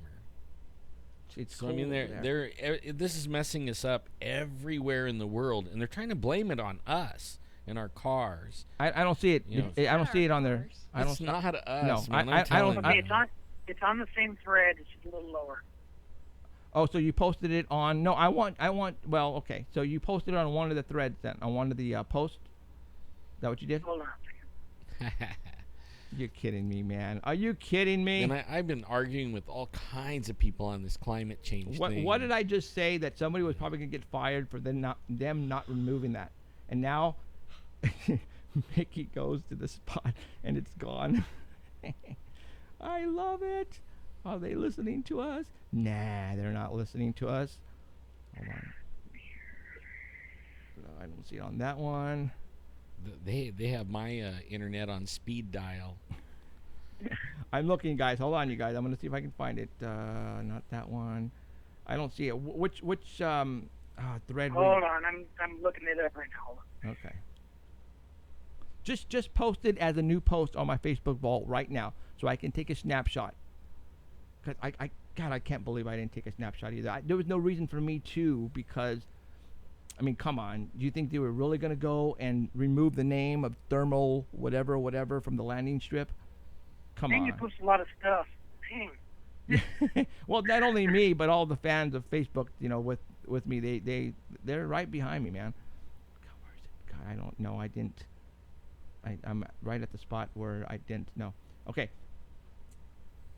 So, all right. So go and take a snapshot. Oh, I'm still scrolling down. No. Now at May 29th.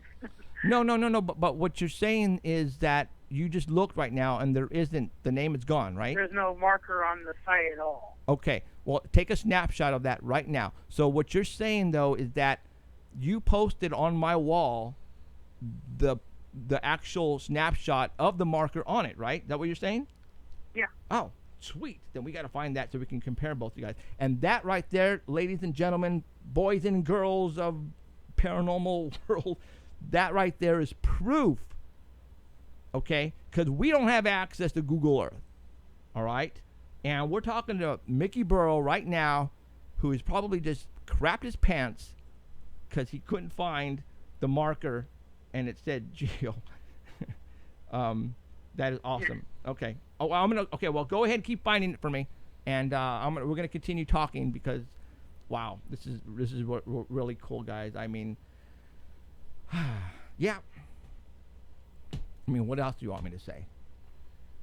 I mean, they're monitoring us, and for all those people who don't think they are, they are. They're probably monitoring. Didn't they just pass a law saying they can't monitor it? Well, I guess they can monitor this. They can monitor whatever the heck they want, regardless of what they tell us. Yeah. True. So what's going on with your professor? He hasn't called me, or you haven't.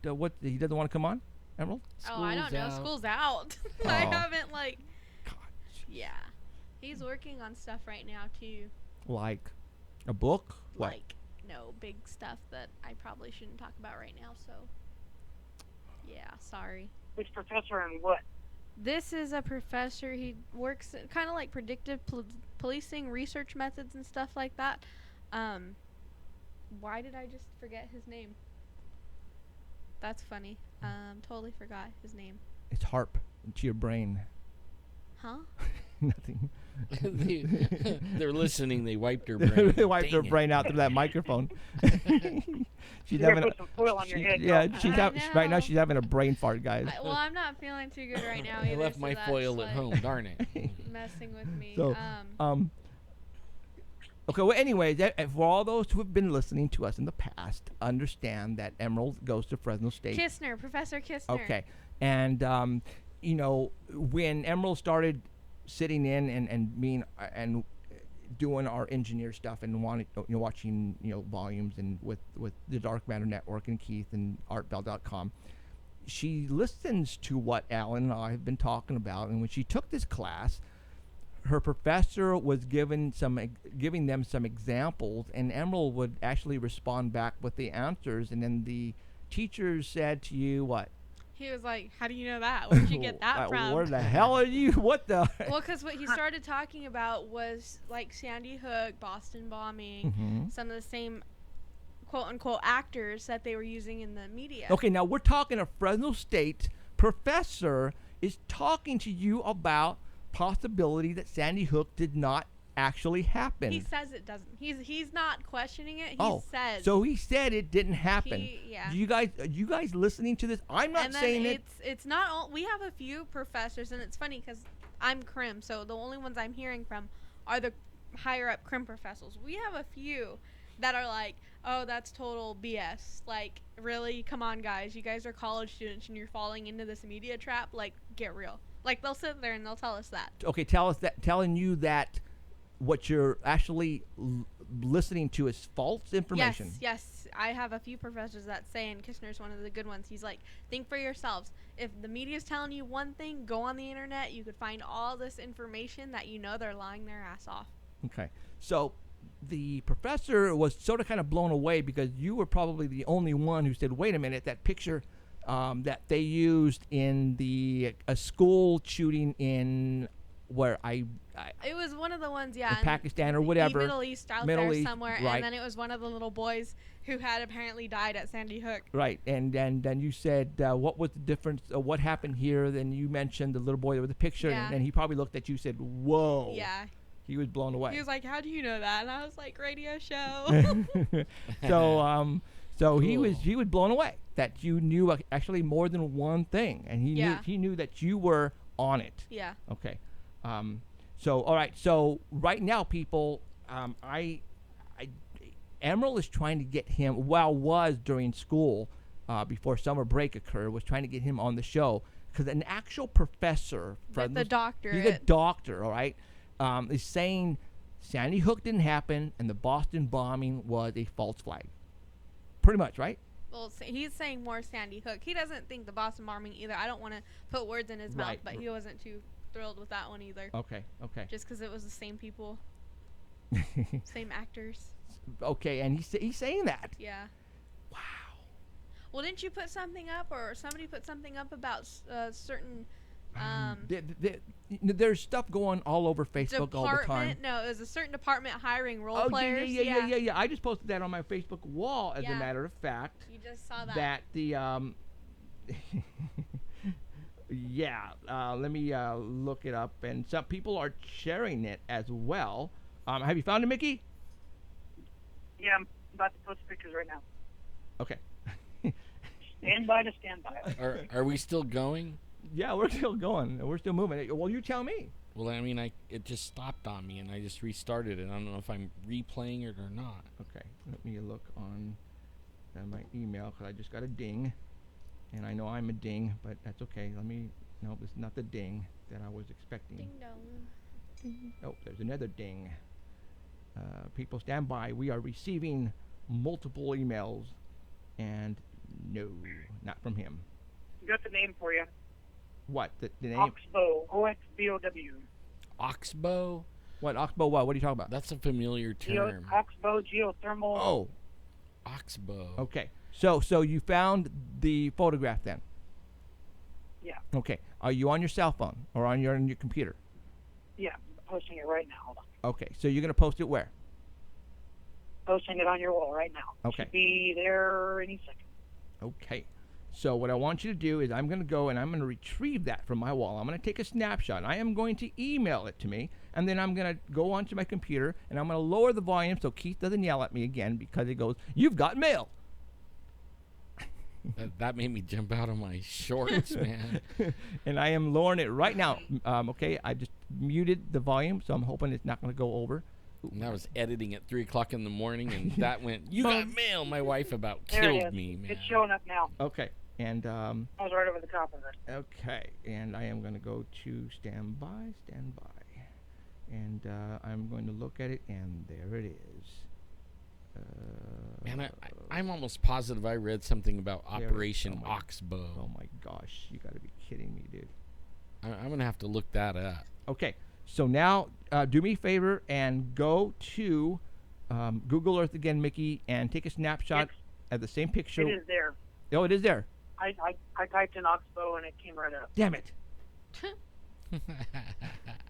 So he was probably looking at the wrong place. Okay, so we're No, not. it was the right place. I was Okay, right on top of okay. it. It just wasn't labeled.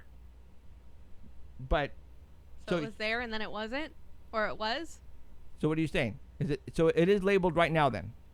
When I typed in Oxbow, it came up. Okay, And now it's labeled. and now it's labeled, but it wasn't before. Do you think maybe No. you think maybe you didn't zoom in enough and then zoomed out? Because usually when you don't. No, because I zoomed in right in all the way to the ground. It's in the process of Here's- losing it. Hey, okay, here's a conspiracy theory for you. Okay, Okay. what does a bow do? A bow shoots something, right? Ooh. Wow. So the name of the place is once again.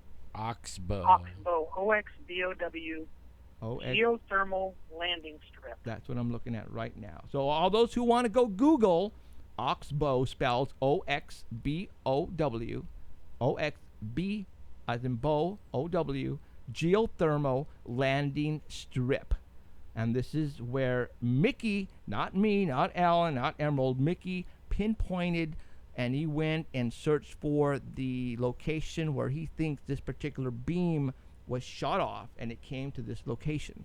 Kind of funny, and I know Mickey, he will not lie, he will not make crap up just to make the show exciting.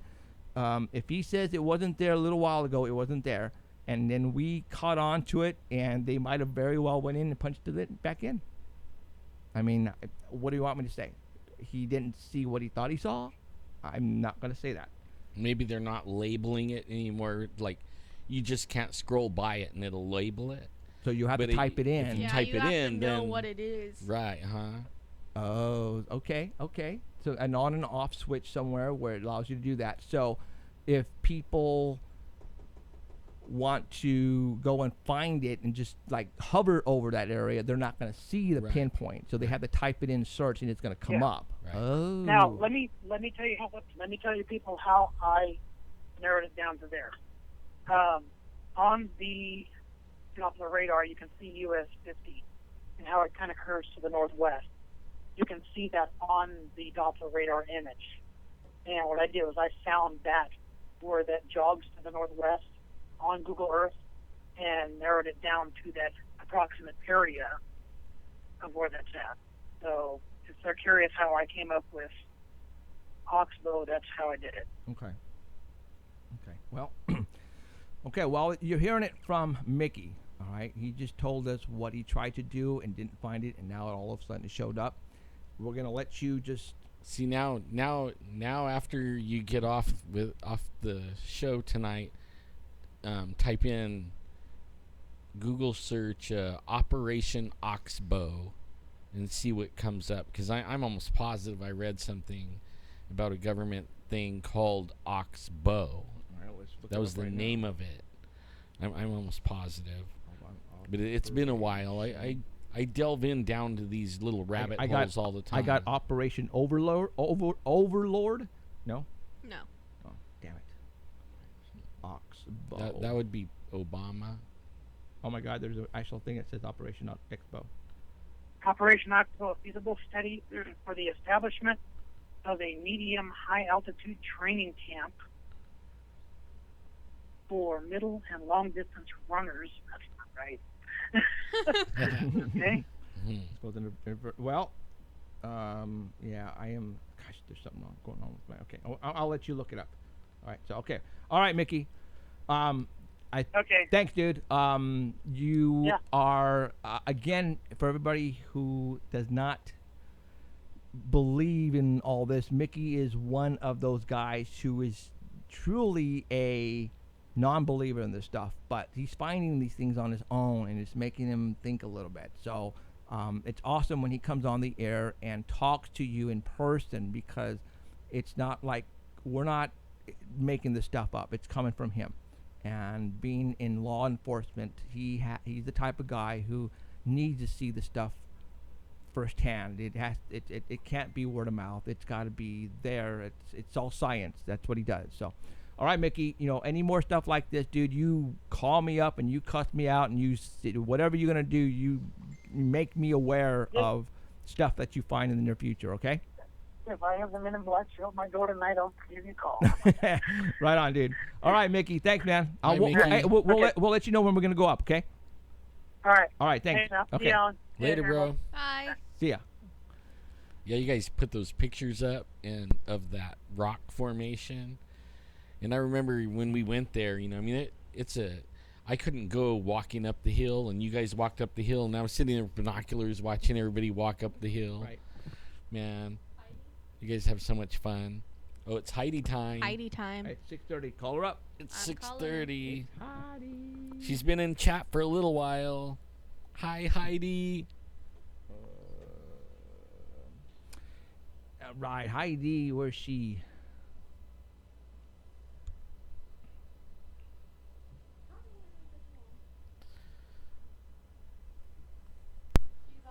Heidi.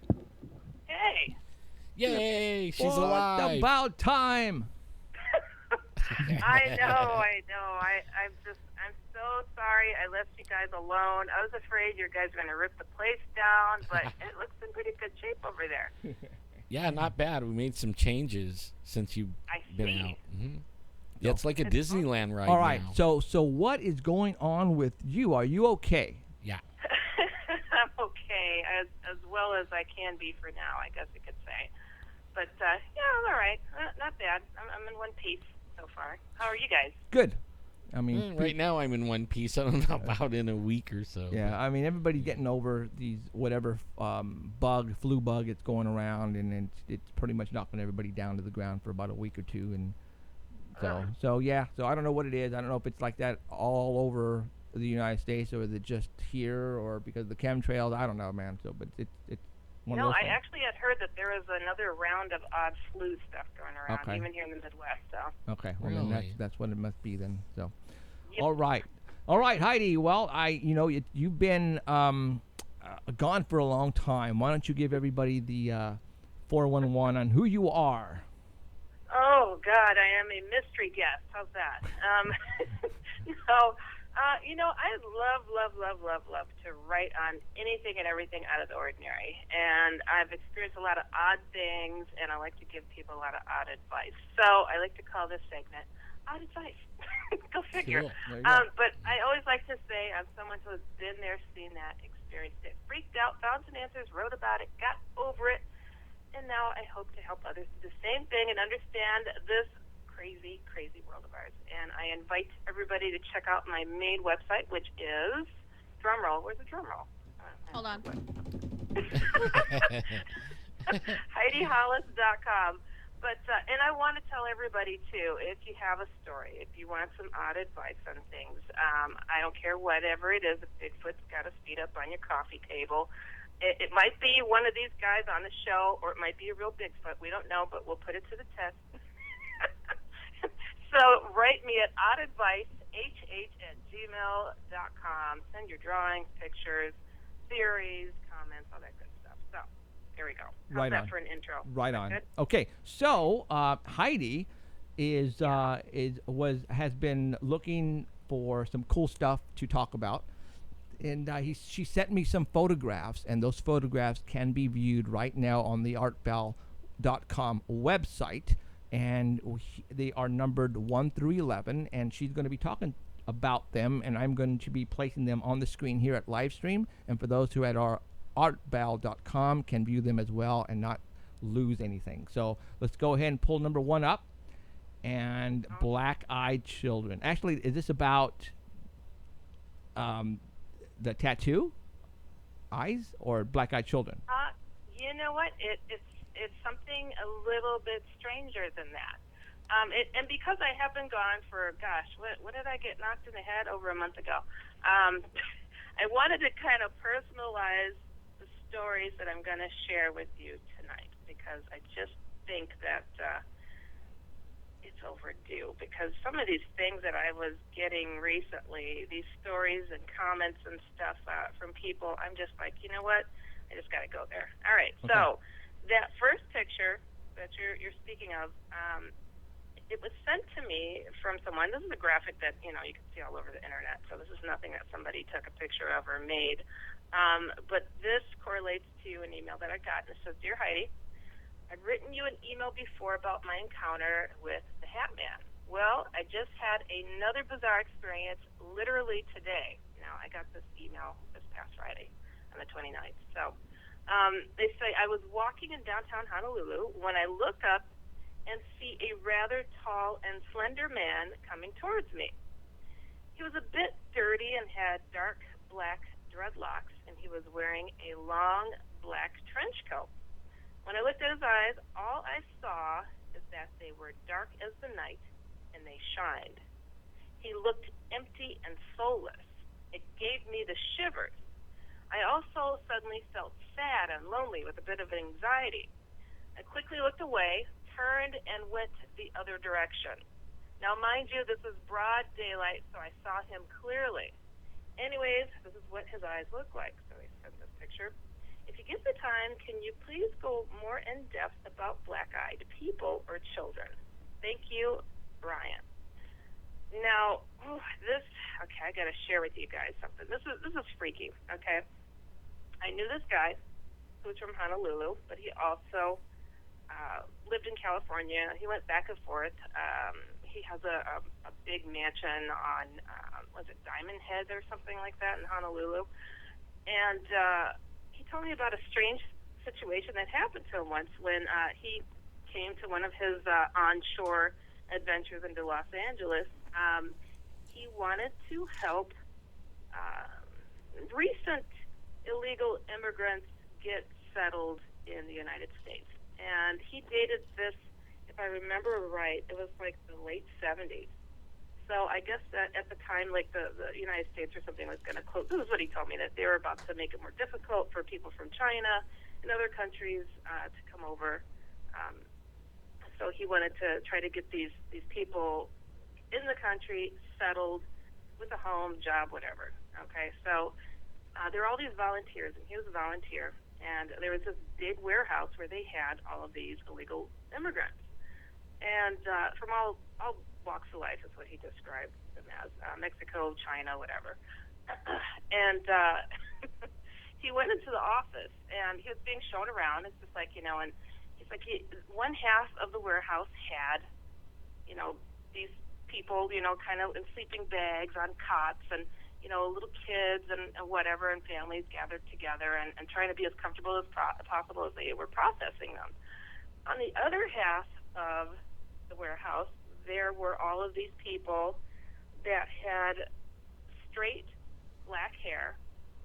They looked like regular people, except for everybody had on dark shades. And he was like being just, told, okay, this is where you're going to be going in to, fill out some of the paperwork for some of these people, get them settled. And he's like, okay. And he's like, he said it was confusing, it's like we're indoors and it wasn't that bright in there, that all these people had all these sunglasses on. And he said that one of the little kids, they also had little kids, these people that had these sunglasses on indoors. And one of the little kids, like, started running up to him to, like, go hug him or say hello or something. And one of the people that was, giving him a tour of the place to say what his volunteering position would be, stopped the kid, kind of grabbed the kid and, it's like, don't run over here. And when the kid did, his sunglasses fell off, and he looked straight up at my friend, and he had solid black eyes. So he was like, they looked at him, and he looked away and did his best to act like he didn't see that, or, he doubted his own eyes type of thing. But he's like, I got a good look, and I know what I saw. They shoved those sunglasses back on that kid and shoved them out so fast. And I was like, what am I a part of here? What is going on? He's like, I finished my volunteering shift and I got the heck out of there. He was like, I felt like we were helping to resettle something that wasn't quite human. Whoa.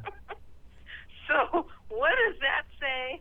The black-eyed people, the black-eyed children, I really don't know. But is the government aware of it? Apparently so, because this is something that was going on way back when. And it was a really shady kind of situation, according to this friend of mine that I knew. And it got stranger for him later on. He also, I want to say it was several months later, he got picked up and interrogated by these so-called government military people. And he was held for several days and asked about the immigrants. And he said they were like speaking in code, wink, wink, where, what do you know about them type of thing, and trying to see what he knew, what was going on. And he said, I've totally played dumb because I felt like these people were going to kill me if I admitted to what it was I understood and why I, totally fled the situation. So, when I hear about these black-eyed kids that are being seen today, I don't know if they're quite the same as what you hear when it comes to these other like spotted people, like what this person that wrote me said. It seems to me, I've had other situations where people have seen these half human, half alien hybrids where they have solid black eyes as well. So it's like, I think, in all honesty, that there may be that link that this is not something that's quite human that's going on. Oh, that's strange. I'm getting weird knocking on my walls when I'm talking to you guys. Great. I think they're here. What? Are you kidding? That's really weird. Now, do you live in an apartment building, don't you? Or I do. A rather. That's just weird. I mean, the area that it came from though is a hallway and it's up high, kind of. That was just bizarre. I don't get it, but. Okay. Like, okay, the black-eyed people are like, don't tell our secrets.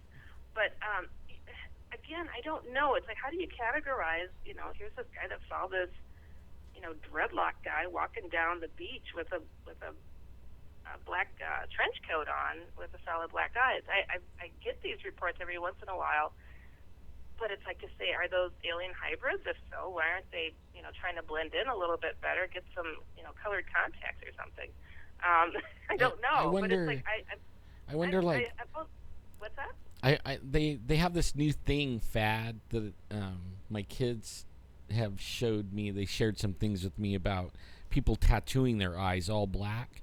Maybe they're doing that so that these things can actually come walking around in public. You know what I mean? Like, right now, they have to wear dark glasses or stay out of everybody. Because I've heard the same thing where somebody drops their glasses and then everybody that's sitting at the table goes, whoa, that person's eyes are all black. Right. And then, everything falls apart at that meeting. But maybe if these guys are getting their eyes tattooed, so everybody's like, oh, that was just somebody's eyes tattooed. Right, because I posted that on my wall last week. The new fad, like you said, tattoo. People tattooing their eyelids, or not eyelids, but the whites of their eyes. Yeah, black or whatever color they want. I never thought about that as a not a deterrent, but a make it normal. Yeah, so now, you won't know. Yeah, that's a very creepy thought. The thing that tells me that this was a little bit different, than a tattoo is that feeling of dread that came with it. It's like that gut feeling that let him know that he was in danger or was around something evil.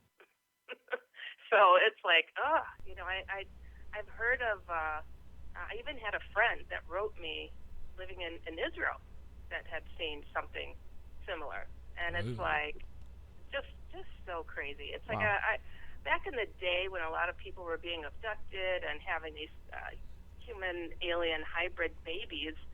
I had several friends that were known to be pregnant, and lo and behold, the baby disappears, and they're shown the kid when they're on board a UFO. And one of them actually had this very direct memory of essentially being handed babies that were obviously half human, half alien, and holding the baby up, having a look at the kid, and being asked, does it pass? So it's like, nope, this one doesn't pass for human. Oh, this one's okay. It's like, it was like a Lucille Ball, sorting out the chocolates or something. It's like, what? That is just crazy. So, it's I think it's interesting. I think there's a lot of different tactics that are going on by these dark beings around us that may be trying to slip past us. Maybe the tattooed eyeball thing is an invention of theirs. I mean, who would think, gee, I bet I could color that in? That's just nuts. I don't get it. Wow, that's scary. Okay. It is. Wow. It is. But Okay. I guess you have to kind of go by your gut feeling when you run into somebody like that. I mean, your first initial feeling is going to be like a little bit shock, but if it carries on and you have that fear thing, like making you want to run, you might want to listen to it. Oh yeah. I always tell people is you got to be able to discern what's in front of you, whether your eyes are open or closed. Right. Honestly. Wow. Honestly. And I mean, even in my book on the Hatman, I mean, I have not prior to this experienced the Hatman. Right. And he stepped into my room, and I knew who it was without looking, and I wasn't going to give him the pleasure of looking. Was not going to do it. I'm like, no, that's just going to freak me out, and it's going to show, weakness within me. So why do it? I can handle it from here without having to give him respectful fear. And that's what they want. They feed on that fear thing. Yeah. They love to scare the crap out of you, and they get a thrill out of it. I mean, the more stories I hear, like since we've been having you on the show and doing your thing, I've been getting lots of emails of people telling me about their Hatman, and I mean from relatives and stuff, and how fearful they get in it. And some of them even say that their fear, when they fear, they feel like it even makes that thing stronger. Oh yeah. And gives it more authority over them, even where it can like start doing things like it owns them because they are fearing it.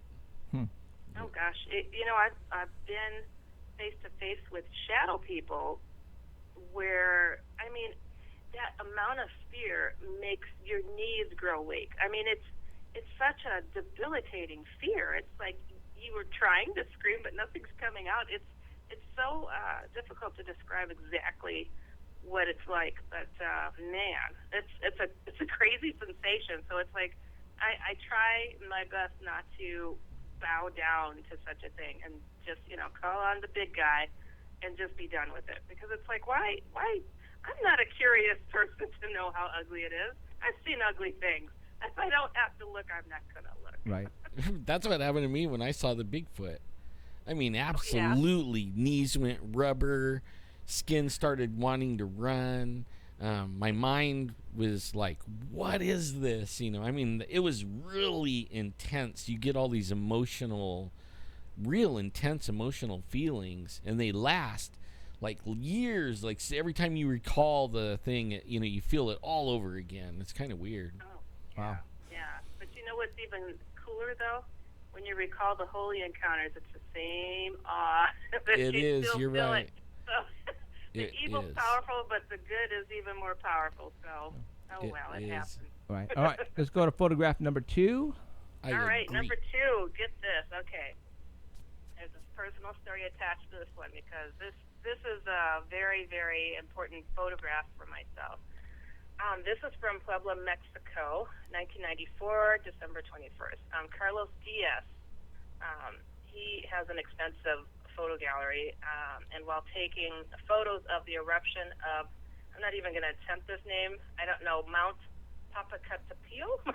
I don't know. But he shot this photo. It's been authenticated and whatnot. It's been published in a lot of different magazines, books, newspapers, and whatnot, okay?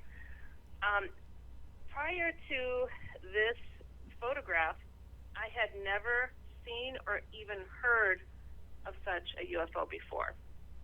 because I was really, really looking for something like this because I had personally seen a big whopper of a UFO that looked exactly like this thing, where the whole body glowed an orangish red.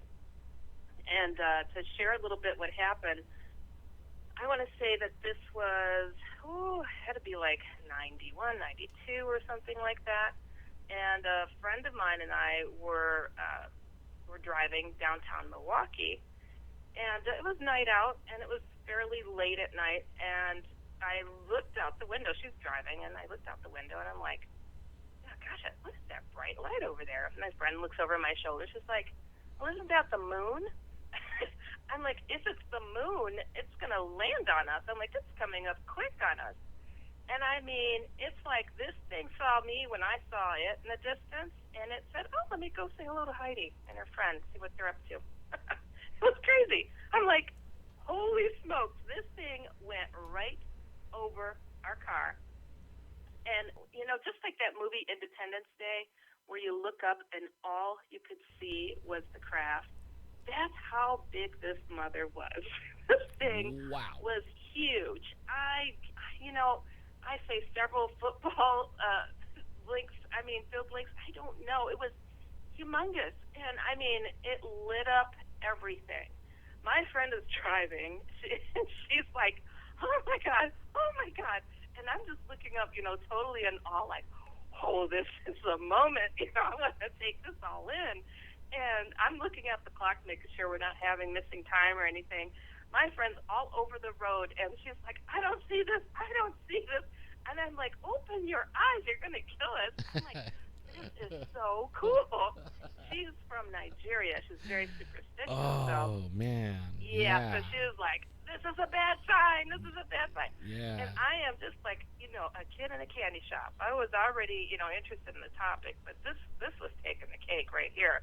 And I'm like, oh, my goodness, this is so beautiful. This thing, like, it came down, I want to say, it was probably 4 stories up above us, and it was really low. And I'm like, oh, my gosh, this is so cool. And this thing, like, it had its look, and it slowly went up into the night sky. And as it did, it lit up the clouds, the night clouds, as it went up. And I was like, that was amazing. My friend's like, you can never get me to admit I saw this. You can never. She's just like totally in a panic, repeating this over and over. I'll never admit that I saw this. This thing came back down out of the night clouds, came really low again, and I said, oh, it must have heard you. And it took off like towards Lake Michigan in an instant. It was amazing, just amazing. And, you know, my friend didn't speak about it for at least a year. Couldn't talk. She just couldn't speak of it. Danny's in chat right now. He said this is what Travis Walton saw. You know, the colors and everything like this, it looks the same. That's the guy that was abducted and gone for 5 days. Right. Oh yeah. I'd spoken to him several times. That's absolutely just amazing. I never really did. I remember that they said that it looked like a fire was in the woods, but I don't recall him saying that the whole body of it looked like this. That's interesting.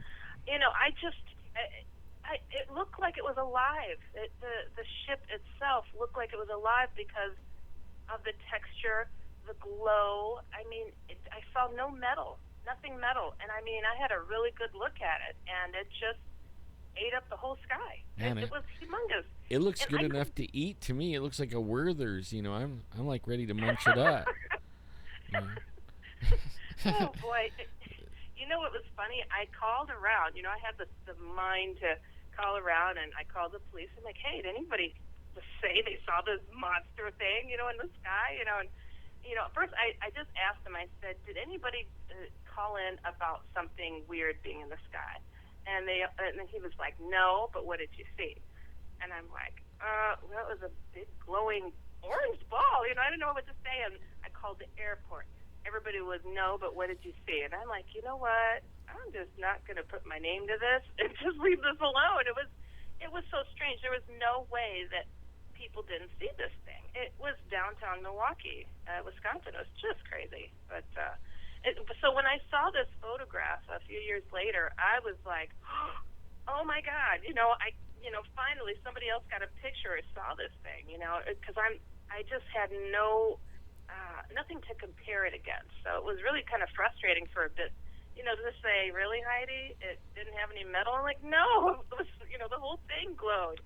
So it was really cool to see this photograph come forward, and I was mesmerized by it because I'm like, it was just like reliving it to be able to see it. So every time I see this photo, I'm like, this just like justified for myself, what I'd seen. And my friend would never go on record having seen it. Right. Well, their religion beliefs, it's just going to mess them up. I mean, that probably messed her up for the rest of her life. Now she has to think about everything.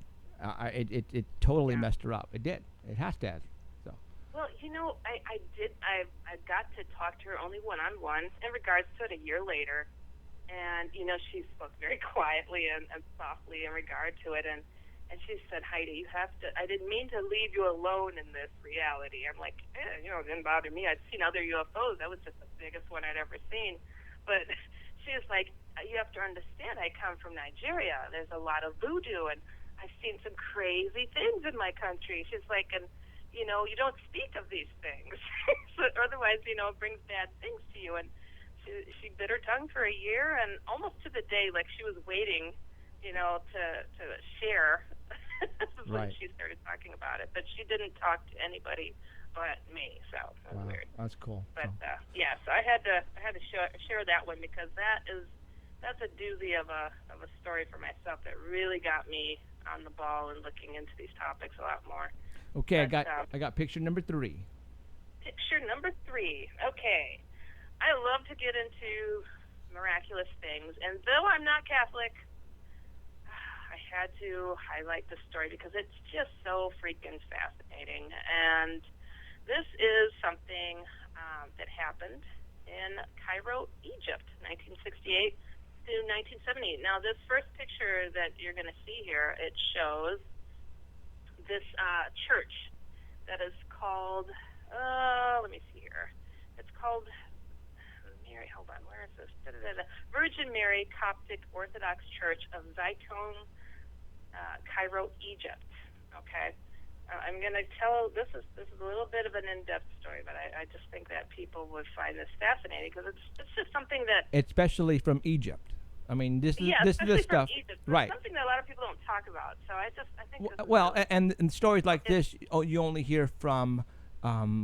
I don't want to say the UK, but like from Rome and Spain and from America, but not from Egypt. I'm going to build up this story because I want people to really hit this one because this is mind-blowing. So, okay, you guys see the first picture that's up there. Okay, It says, all right, so over these domes of this small church, Mary appeared to millions of people for more than a year, starting on the eve of Tuesday, April 2nd, 1968.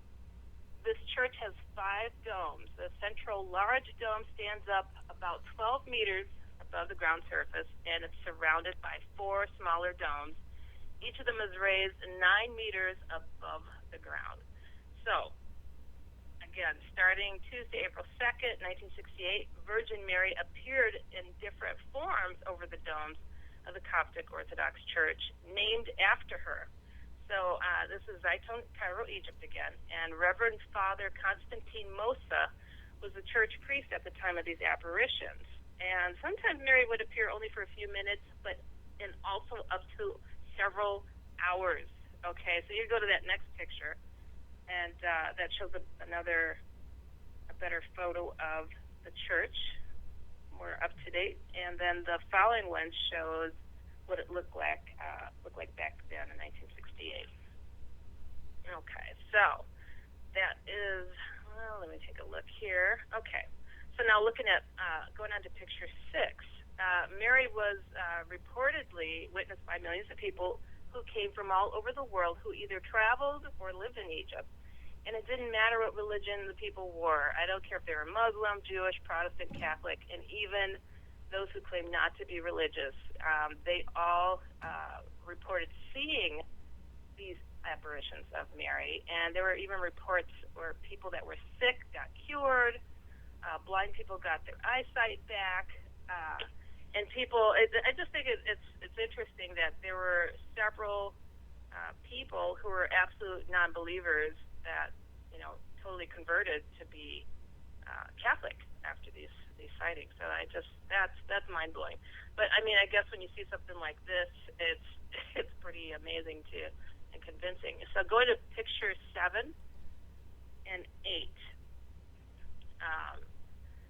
This is the very interesting part to me because Okay, I'm looking at picture 7. So you're telling me this is an actual photograph? these are actual photographs. Holy smokes!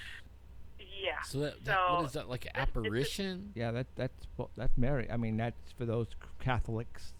This is a It's supposed to be Mary, right? right. I mean, that from the statues and the pictures that I've seen, that looks like Mary. Now, Very much that? so. now I am looking at. Okay, we got number 8 up. What am I looking up here? What? Okay. 2 UFOs. Okay, so this is exactly, that's what's so absolutely interesting about the story. Sometimes when she was seen, people described luminous heavenly bodies shaped like doves and moving at high speeds. The above two photos that you guys are showing there show luminous heavenly beings shaped like doves and flying over the church. These beings would appear out of nowhere and did not flap their wings while they continued at a high rate of speed there, and they would disappear almost as quickly as they showed up. So, and then that one that you're showing there shows that they're like in a form of a cross. These lovely doves. Pope Kyrillos IV, he entrusted a committee of high-ranking priests and bishops to investigate the apparitions. And on Saturday, May 4th, 1968, the Coptic Orthodox Church officially confirmed the apparitions after thorough investigation as being legit. He also assigned the responsibility of documenting the apparitions and accompanying miracles to a special committee that was headed by Anba Gregorius, Bishop of Graduate Studies of the Coptic Culture and Scientific Research. So, and that's picture number 9. I don't know if you got to that one yet. But that one's picture amazing. number 11. Okay, Shows there. a photo. Okay, I have 9 right now, and these are the Okay. dove objects, and And a and cross. like forming of a cross. Okay. Yeah. And then, And all right. number 9 and 10. Okay, so I'm on number 10 now. Okay. All right. And this one, let me see here. I think these got a little bit goofed. That's bizarre. Huh.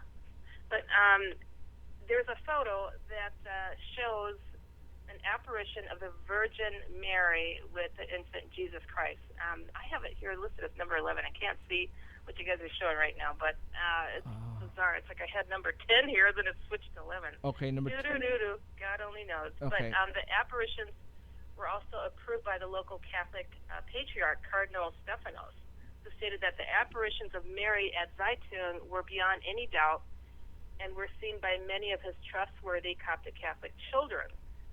Father Dr. Henry Eyrote, the rector of the Catholic College in Cairo, also declared his acceptance of the miraculous apparitions of Virgin Mary, saying that whether Catholic or Orthodox, we are all her children, and she loves us all equally. And her apparitions at the Zaytun Coptic Orthodox Church confirmed this notion. There was also Dr. Ibrahim, head of all Protestant evangelical ministries in Egypt at the time of the apparitions, affirmed that the apparitions were true. I mean, it goes on and on and on. Pope Paul IV of Rome sent a report of this being true as well. Now, going on to the final picture. That's so strange. It's like my pictures got a little goofed. Oh, it's picture 11 is the last one. Okay. All right. So Now, this is an official statement. Okay. Isn't it cool? Isn't it neat to see though? it's like, no, go ahead and finish talking about this picture, and then we're going to get into okay. about all the right. religion and the official UFOs. statement from the papal residence in Cairo on the apparition. This is what it says. Since the evening of Tuesday, April 2nd, 1968, The apparitions of Holy Virgin Saint Mary, Mother of Light, have continued in the Coptic Orthodox Church, named after her. The apparitions occurred on many different nights and are continuing in different forms. The Holy Virgin appeared sometimes in full form and sometimes in a bust, surrounded with a halo of shining light. She was seen at times on the openings of the domes on the roof of the church and at other times outside the domes, moving and walking on the roof of the church and over the domes. When she knelt in reverence in front of the cross. The cross shone with bright light when she did this, waving her blessed hands and nodding her holy head. She blessed the people who gathered to observe the miracle. She appeared several times, sometimes in the form of a body, like a very bright cloud, and sometimes as a figure of light, preceded with heavenly bodies shaped like doves moving at high speeds. The apparitions continued for long periods, up to 2 hours and 15 minutes, as in the dawn of Tuesday, April 30th, 1968. She appeared continuously from 2:45 a.m. until 5 a.m. Thousands of people from different denominations and religions, Egyptians, foreign visitors, clergy, scientists from different classes and professions all observed the apparitions. The description of each apparition as of the time, location, and configuration was identically witnessed by all people, which makes this apparition unique and sublime. Two important aspects accompanied these apparitions. The first is an incredible revival of the faith in God, the other world, and the saints, leading to repentance and conversion of many who strayed away from the faith. The second are the numerous miracles of healing, which were verified by many physicians to be miraculous in nature. The papal residence has thoroughly investigated the apparitions and gathered information by way of committees of clergy who have also witnessed the apparitions by themselves and recorded everything in reports presented to His Holiness Pope Kyrillos IV. By issuing this statement, the papal residence declares with full faith and great joy the humility of a thankful heart that the Virgin Mary, Mother of Light, appeared in clear forms on many different nights for periods of variable length, lasting in continuous occasions for more than 2 hours. Okay. This is interesting because I just heard and read up on this because there's an awesome book by Kevin A. Cook. His book is called Marian Apparitions Are Real, Visits of Jesus and Mary. He told me how the government of Egypt would try their best to dissuade people to say this is a hoax. Somebody's shooting a light and somehow projecting this image of Mary and whatnot. So they would send all of these troops and guards and police to go and, try to find who's doing this, and they could never find the source of it. So this is funny. This is a report of General Information and Complaints Department of Cairo, Egypt in 1968. It says official investigations have been carried out with the result that it has been considered an undeniable fact that the Blessed Virgin Mary has been appearing on Zaytun Church in a clear and bright luminous body, seen by all present in front of the church, whether Christian or Muslim. Wow. The end. How's that? That's a whole episode that we can talk about religion and UFOs. You guys know where I'm going with this, but yeah. The doves and the formations and all that. Like, I don't know. I don't know. I mean, what if, like Alan says, and you say that the UFO phenomena is just demons, right, acting as aliens, then why would they do something like this? Put an apparition of the Virgin Mary, being that it's a very powerful Catholic symbol, in Egypt, where the Christian faith is not really practiced. I don't know if today they do or not, but trying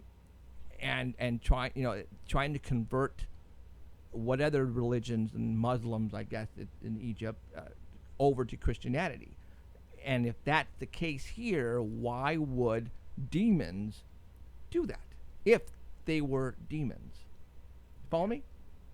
Well, I follow you, but me being Protestant, okay, and looking at the first commandment, and what is it that Protestants and Catholics always fuss over is thou shalt have no other gods before me, and we don't understand the whole focus on Mary, Right. So, and it's like, well, if a UFO was going to project and distract away from God, of course they would pull. This is I'm Well, just playing devil's advocate right, on right, it. I right. mean, Well, I have a lot of good Catholic friends, but sure. it's just to me it's like, it's Well, different. if you would take the Virgin Mary, Jesus Christ, and God, that would all be incorporated into the one religion. So if you were to, let's say, put up a image of Michael, the Saint Michael, or anything like that, then it to me it's still, you're still worshiping a god. I mean, the God, but I think that all of these symbols, like the Virgin Mary and the cross and Jesus on the cross, it's still telling you that there is a God, and it's not really deterring you away from the religion. It's just giving you, I don't want to say hope, but a vision that there is such a place up there, and all this is all related to each other. Because again, if it was aliens or demons in these spaceships or these doves, and they were trying to deter people from Christianity, the symbol of the Virgin Mary would not be an ideal image to put up if you want to deter it away. It would be a perfect one. It would be a perfect one. Sure. I mean, more people would rather that than if it was actual Jesus or something. They'll reject it immediately if it's Jesus, but they'll take Mary, and then they'll go in there and do all the other idols. You know what I mean? Like the ones right. the angels, and then you can't even be forgiven unless you go to the Padre or whatever they call those guys, and you actually talk to him, and he's the one, go do 50 Virgin Marys or whatever, right, and you're good, right? You're not good. I mean, all that is not good. And in some of the books, I mean, if you read about it, like in Revelation, I think it's in chapter 20 or something like that, it talks about that religion. It's the one with the 7 hills, and it has a cup of abomination, and then when you look at the Padres, or whatever they call them, the cup of abomination is the sins that they're forgiving everybody, and they're not. Sound very non-Catholic to me right about now, Alan. I'm totally. I used to think it was like, I used to think it was like really Christian, but only I found out it was totally anti-Christian. Yeah, and I hate to have that stance, but I was raised totally not Catholic, Methodist, and then having to go to a Catholic college, I was like, everything I learned was opposite, and right. It was really like, I mean, I hate to say that I felt bad for the people that knew all this stuff. I just, there's so much to learn about saints to pray to, and it was so different. I just, it was really hard. But it's like, I hate to poo-poo what people feel passionate about if it's for the good, if they're really passionate about it. But it does say, to me, it doesn't sit comfortably for myself. But I wasn't raised with this. For others, they feel so comforted by it, and I don't want to say, oh, you're so wrong. But we all have our opinions, and I have to point out, when it comes to these Marian apparitions like this, it always seems to be it's associated around some odd flying objects or weird clouds or balls of light, and I'm like, UFO. I even read this story, and I've been looking for it for years again. It was in a magazine of this daughter that came out of her house somewhere in Europe, and her mom and her other sister were like, come here, they're kneeling, they're facing the house, and they said, here's Mary, an apparition of Mary, and the daughter sees it, but she's able to look behind them and sees a UFO projecting the image, and she's going, Mom, turn around, look what's doing it. Yeah. And they were so in prayer, they ignored her, and she contends that, you know, in the magazine, I know what I saw. I saw a UFO projecting Mary, but my mom and sister were so enthralled with what they were seeing, they wouldn't turn around. And I'm like, you know, I never hear of, you know, I always think of that saying that Jesus said in the Bible that, you know, blessed are those who believe and have not seen. It's like faith should be blind. Jesus doesn't parade around on a rooftop, you know, and there's nothing flying around him. You know, they're always like rather personal experiences that I hear about. And when it comes to Jesus, but Mary's like a spectacle. I don't understand the opposite, you know, what it is. It's so different. But again, I don't want to put a negative spin on it. I think it's fascinating. Right. And it's shocking that it's not advertised more. Well, for an example, like you were saying, the apparitions of Virgin Mary. Now, for all those who don't know, I am Catholic. Okay. I had that feeling. Yeah.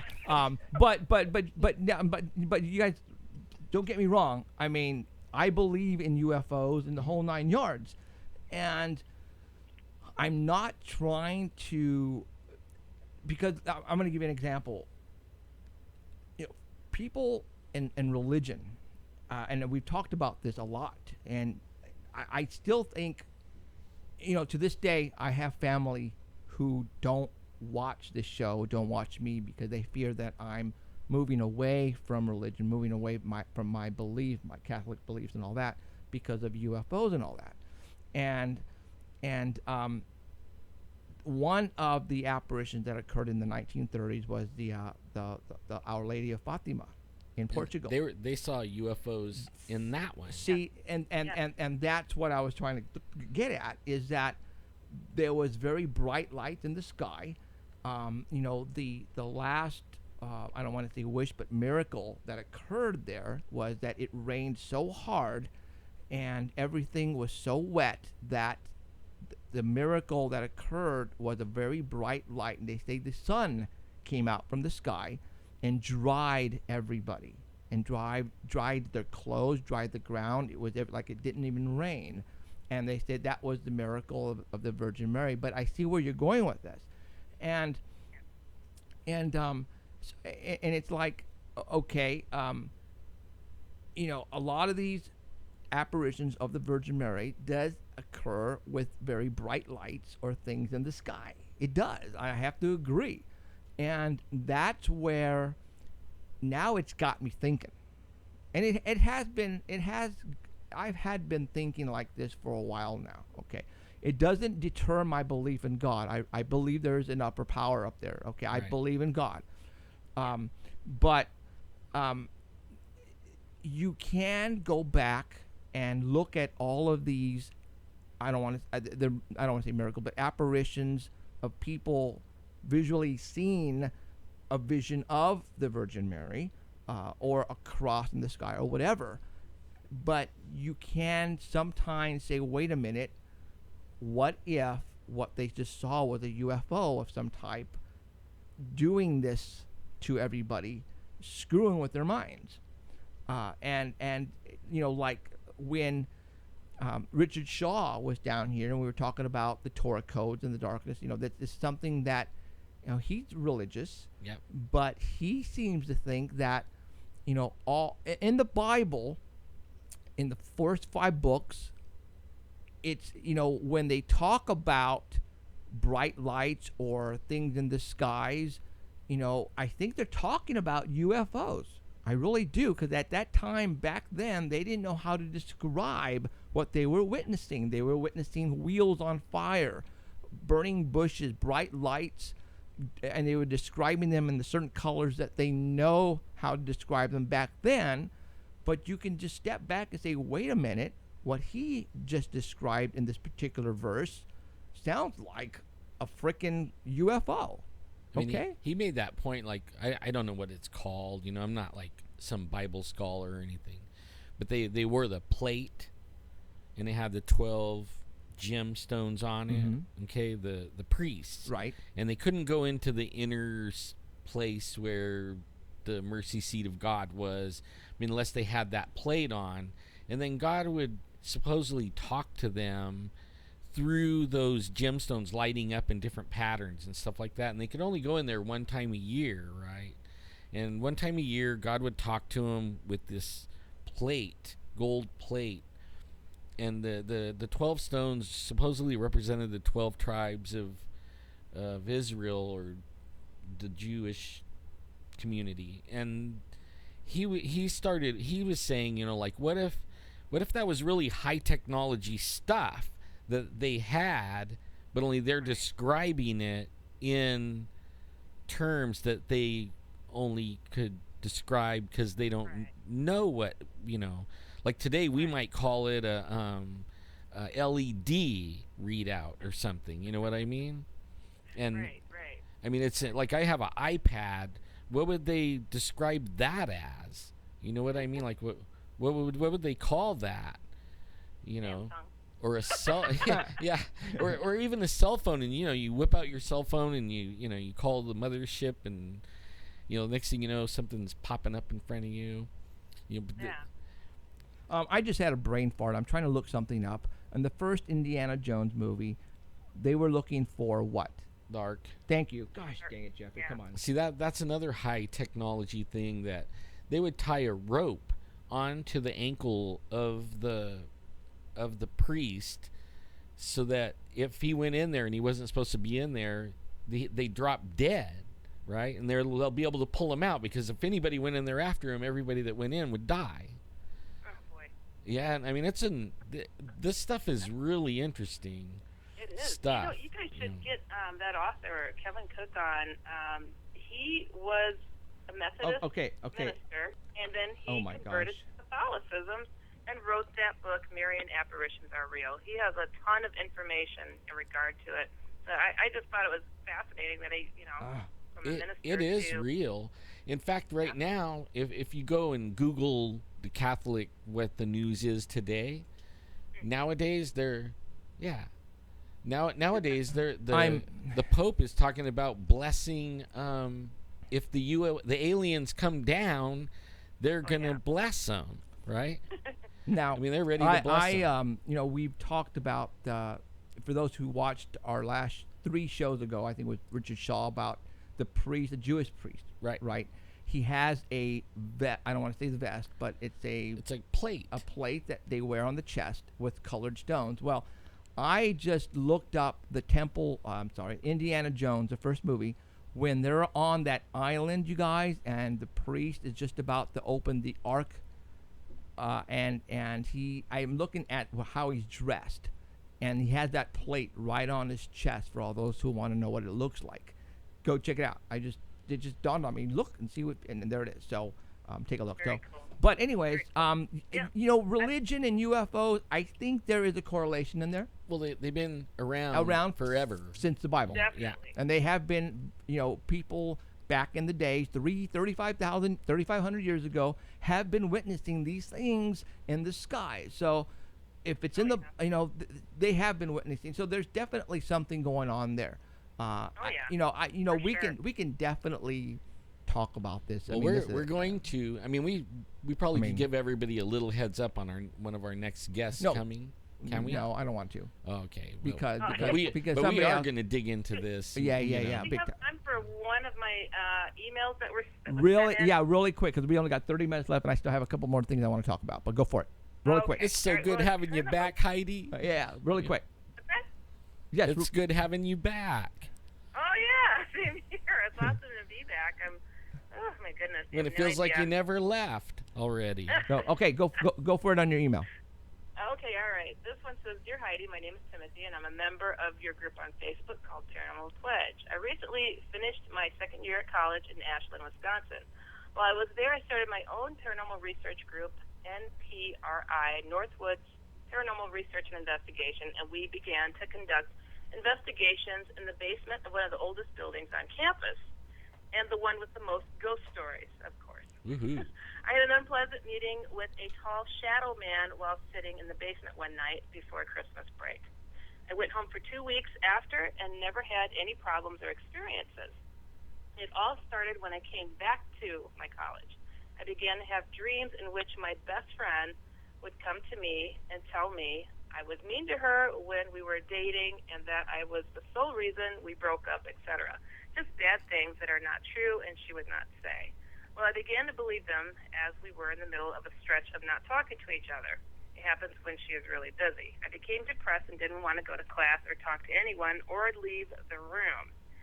At the same time, things in my room would disappear. I would hear knocks and see shadows out of the corner of my eyes. This went on for 2 weeks until one day I was lying in bed reading a book and something breathed right next to my ear. The window was closed, the door was closed, the heater was off, and my fans weren't running. I got really angry and took down my Bible and commanded it to leave in the name of Jesus Christ, etc. After that, I never had an experience in my room. The dream stopped, and I became much happier and talked to my best friend and my other friends and got out more. After that, I created NPRI and began conducting investigations in the basement of that campus hall. I got a St. Benedict's medallion for spiritual protection and prayed every night before I went to sleep. I did a ton of research on the building and found out that no one had died in it, as the legend said that a girl had committed suicide by jumping down the elevator shaft. I did, however, find out that a couple of guys have been scratched. 3 scratches down the center of their backs, deep enough to draw blood. Whoa. 3 scratches, right?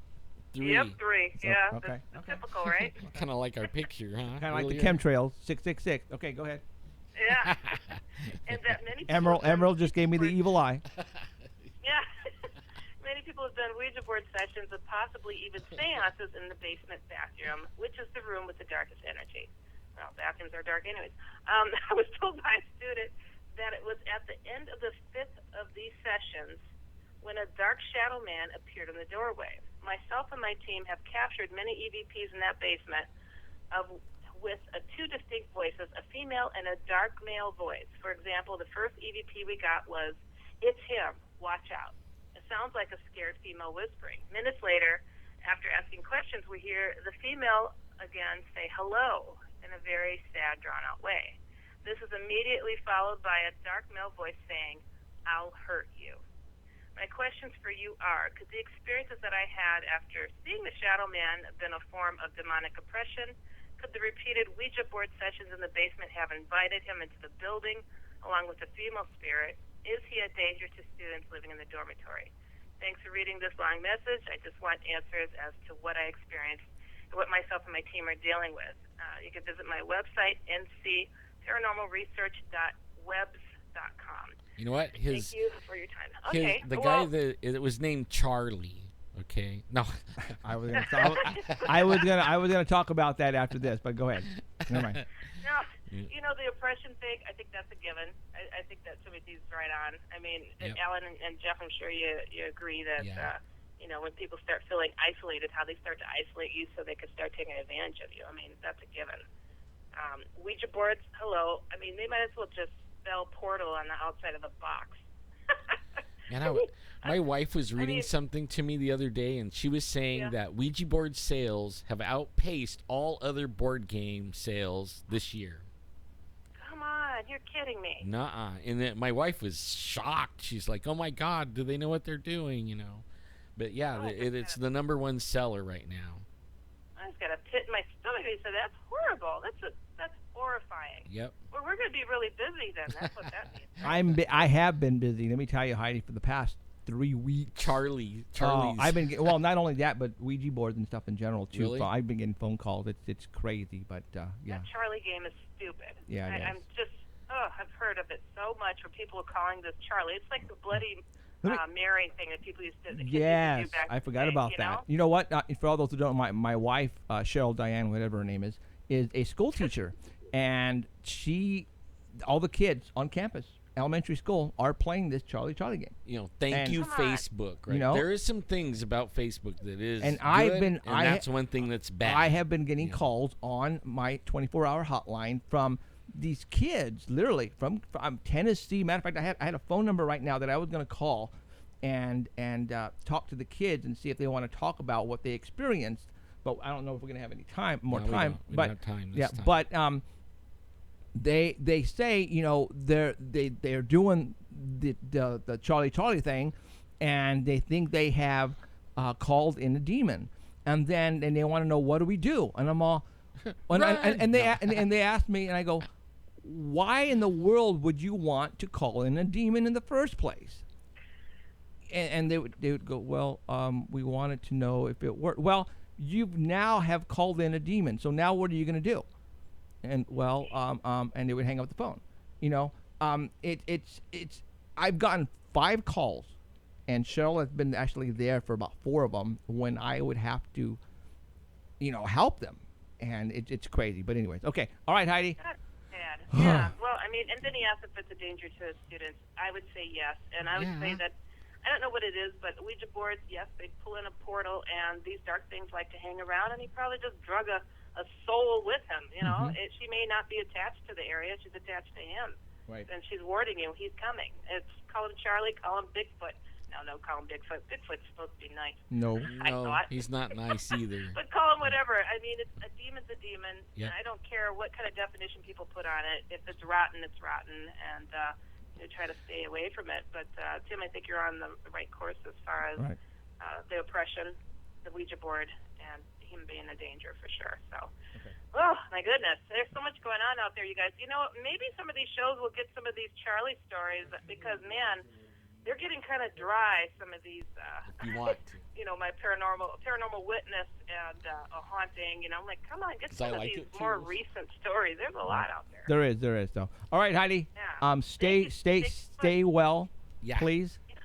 I will. I promise. You guys gotta update me what's going on with the show too. I've been out of it. Okay, we will. We'll send you a text. I had a meeting on Friday. I'll let you know what's it about. Cool. All right, sounds good. I'll talk to you guys soon. Okay. Take care. Okay. See ya. Bye, Heidi. Bye-bye. What happened here? Oh no. I hate when he says that. Okay. No, we're still good. Yeah, but I lost the bar down here. I don't know how to bring the bar. Oh, wait a minute. Live strip. Windows. That should bring it up if you hover over that. It should bring it up. Close like that. What? And do what? I mean, how? Click on one of the live stream produce windows. Unpin this. No. Close. I don't want to close the window. I'm hitting this and it's not coming up. The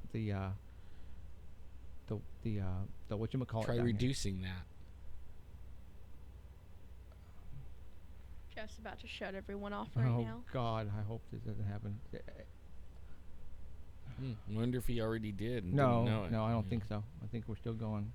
I hope, but I just don't know. Oh wait, left click to toggle small preview. Right click. Crap. Technologically illiterate. Son of a gun. No, I just. Okay, well, see, now I can't show the picture that I want to show. Aw. How do I bring that back No, up? we only have like 20 minutes or less. Okay, Anyways. Really? Yep, really. But I know it's enough time to show the picture. I just don't know how to unpin this program from this. I don't want to do that. I want to do this. Can't minimize it, whatever you're trying to do. You did it. It's right there, but how do I get back the Pull it from the desktop. well, there it is right there, but it's uh-oh. Right click it. See, now the picture won't even come up. Oh, did you close the picture? Am I dead on there? We're still here, that I can see. I don't know. All right. Well, I'm gonna have to close it out. I have no idea. Yeah, I've been doing this research on. Am I still live? Yeah, it looks like it. Am I? Yeah. Just try putting the picture and see what happens. No, because I have to get us out of the. Really, Jeff? You know what makes it confusing is 8.1, and then you can go like desktop or apps or and man, there's so many buttons and weird things that it's like ridiculous. This is just unfreaking believable. But yeah, you're still there. Okay, well then, how do I?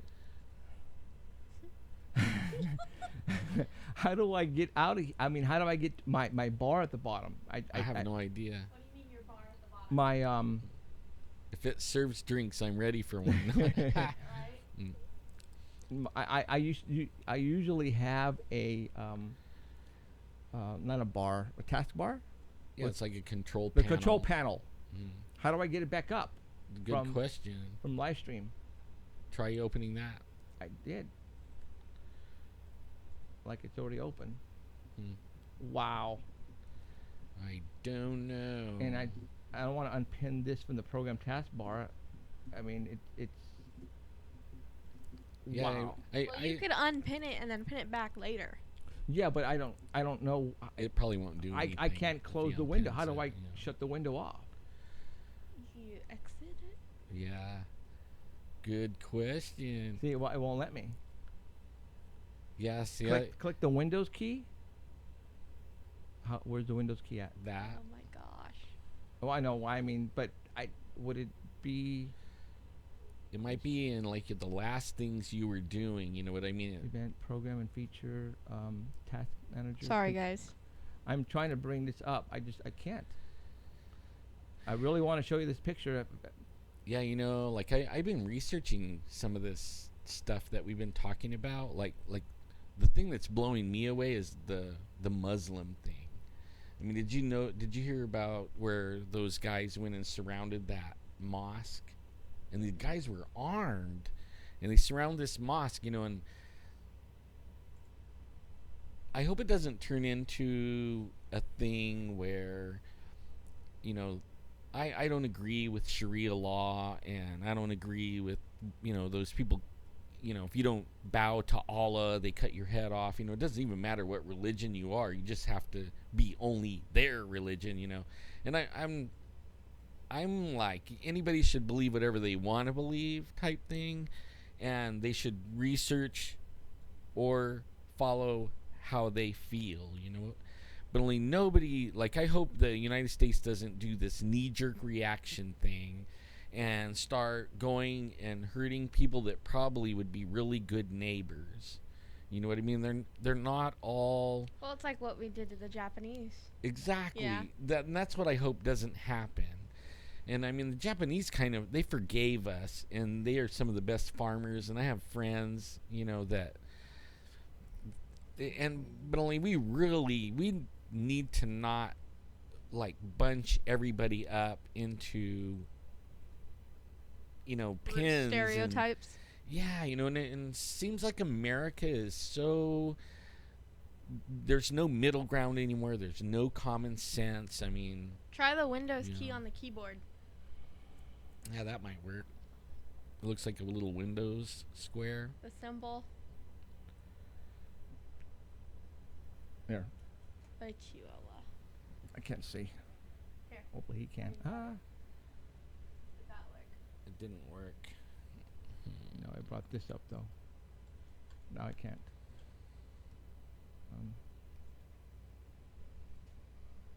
Wow, I can't believe. Oh You need to practice. no, it just. Oh, you're doing it. Okay. God, I can't believe this. Whatever you got to do, please do it so I can show everybody this photograph that I have to show everybody. It's just That wasn't it. what? No, it's just, I need the. Oh wait, go back. What'd you do? No, see, I still don't see it. It's. I closed it out, and I'm thinking maybe I have to restart it. But how do I restart? I have to shut down the whole computer to start this. Restart this. Restart what?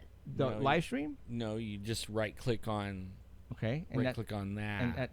and then that comes up. Yeah, but it doesn't say to turn it off. No, It doesn't. it doesn't. Major It says live stream malfunction. producer Windows and unpin this program from the taskbar. That's it. It should, when you click on the producer, right click on that one. Okay, open, run as administrator, unpin from properties. Open. Then what?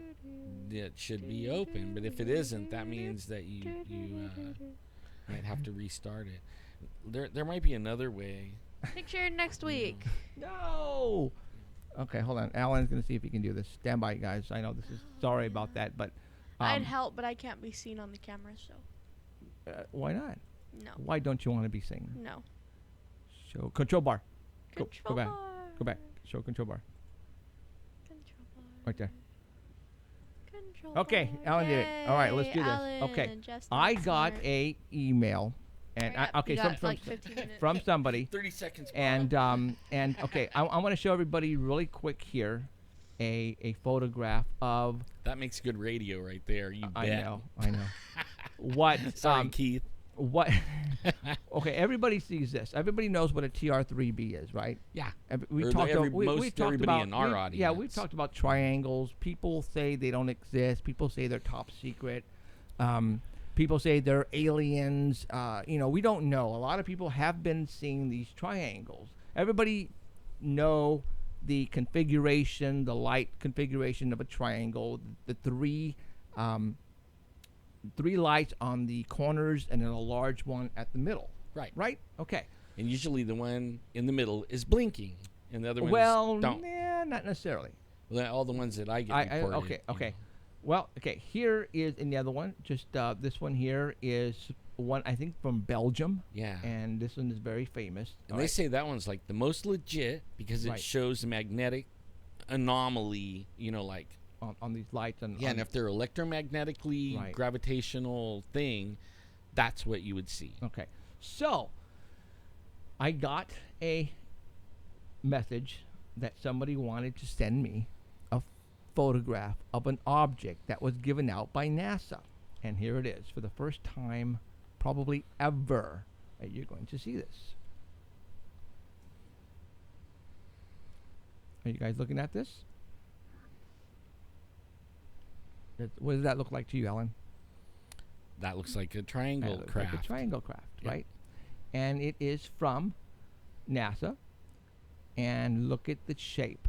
I mean, this is a metal, not a metal, but, well, like a patch metal that is given to certain people of a team.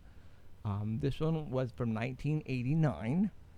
So I just want you to look at that and say, what does that, doesn't that look like a triangle craft?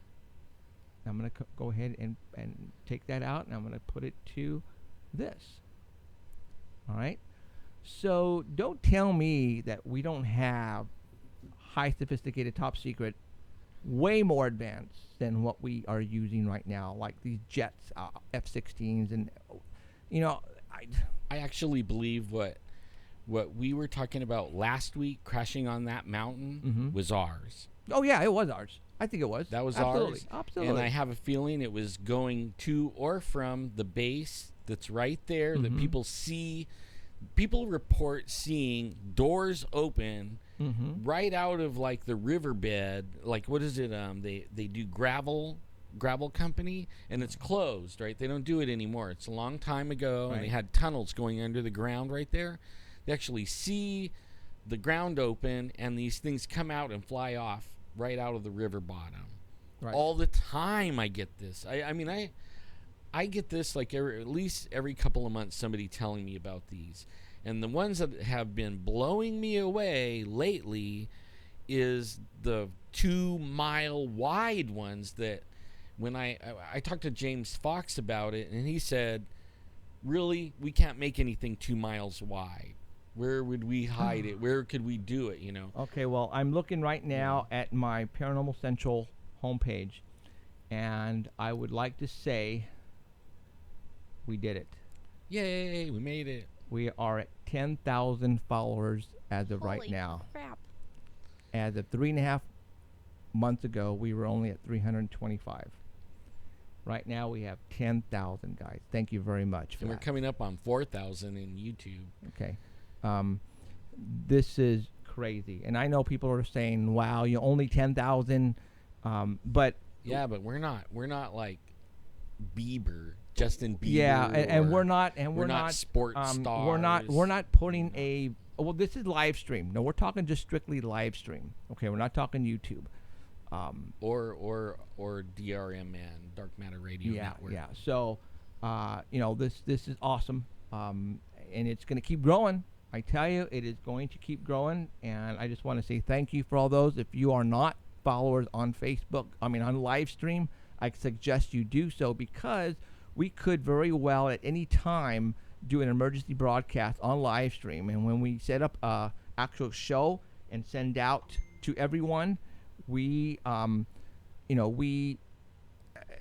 it automatically sends it out to everybody who's a follower. So if you're not following us on live stream, you will be left out and you will not get the first hand. That's why everyone that listens to us wants to be like a follower on the live stream, because if we do have any kind of thing happen, and it could happen here soon, things have been really going fast, all the people that watch us won't see it until after, but all the people that follow us gets the email and they get the notification on their phone, and they will be able to tune in live. Now, somebody just says time to create a Roku channel. Okay, I worked on the Roku channel, and then I found out that Livestream partnered with Roku. Okay, so we already have our own channel inside of Livestream, and you go to Livestream, type in Paranormal Central in the search, and it'll bring up all our shows. You could actually watch us live on Roku, and it seemed to me like we would be duplicating ourselves, right? So if you have a Roku channel and a Livestream channel and a YouTube channel, and all of those things you can get on the Roku. Right. So I could go on YouTube on Roku, and I can see everything we did on YouTube, and I could go to Livestream, and I could watch us live on Livestream. On Roku, Roku, how do you pronounce it? Roku. Roku. Now, do you have to purchase something in order to see it on Roku? All you need is to buy a Roku, okay, have a TV, and an internet connection, so you have Wi-Fi. Okay, but you have to go purchase something? Yeah, it's like I have a little box. I got one of the little box ones. Costs $34 at Walmart. Okay. And then you plug it in. It's wireless, right? You plug it in. Where? And then to the wall. And then you plug in the HD cord to your TV. And then it finds your wireless thing, and you log it into your wireless. Mm-hmm. And then you stream anything. I mean, all kinds of stuff. There's thousands and thousands. I mean, there's one called Drive-In Double Feature, and it has all old drive-in movies in a double feature. And I was watching them the other night. It was so fun. Liar, you're watching porn. That was the one thing I can't find on there, And I looked, just to see if I could, because I have grandkids and stuff, and I don't want them to happen onto it. Right. And I would lock that stuff, right? Right. But I can't find it on Roku, so and if it's there and I can't find it, I know my grandkids can't find it. That's funny. So, all right. I think we covered just about everything. I'm looking at the desktop here really quick. In fact, I think that there's some viewers out there right now that are watching us on their TV, their 50-inch screen on the Roku through Livestream right now. And that only just happened like a couple of months ago. A couple of months ago, Livestream didn't have the connection with Roku, so you couldn't watch our show until the next day.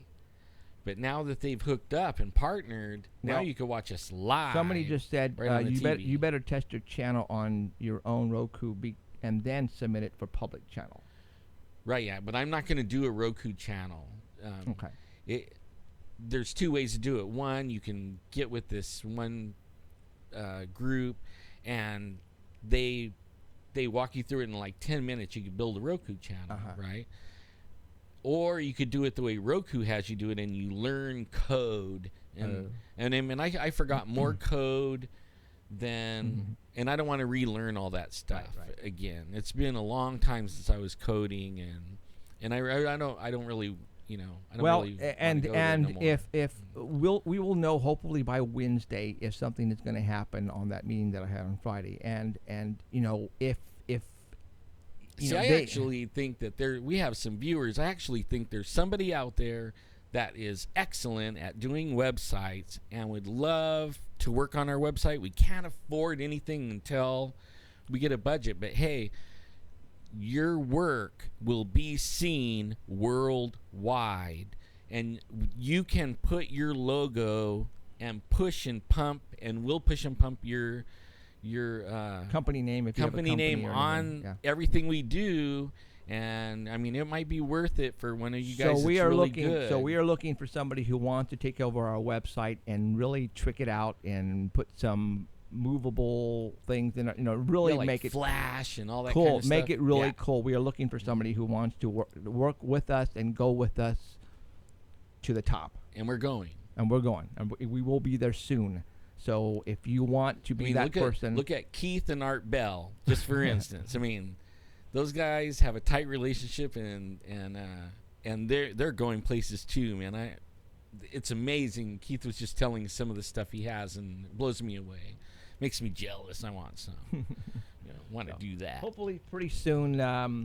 Things are definitely going to be moving for us. I mean, we're moving now. We're moving, yeah. We're moving now. But I think probably within the next couple of months, something will happen. I guarantee you, though, if nothing happens in Hollywood, you will be seeing us here in the Fox network in Central California. Millions of people will be watching us. And I'm hoping that might spread really fast, too. And you'll never, ever miss us off the internet. Yeah. We're shooting for this international show. And I hope they say, let's do it. And then I will, next week, hopefully we'll be able to sit down here and we will have a bottle of champagne and we will make a toast. See, you know what I think's cool, and everybody out there listening is probably going, man, why do they want to do the TV thing? One thing about, and we keep the internet thing, one thing that's really cool, the TV is only an hour, and that means 7-minute segments, 4 or 5 7-minute segments. That's it. Right, 44 minutes of TV. It goes by really quick. And we can't even cover anything. So the night before we do the TV show, or when we have the guest here, we get him in the studio here, or on the phone, and then we talk to him for an hour and a half, no breaks. We get into the details. Now we have fun with the way stuff, it's going to work is we will only be able to show you certain stuff. Right.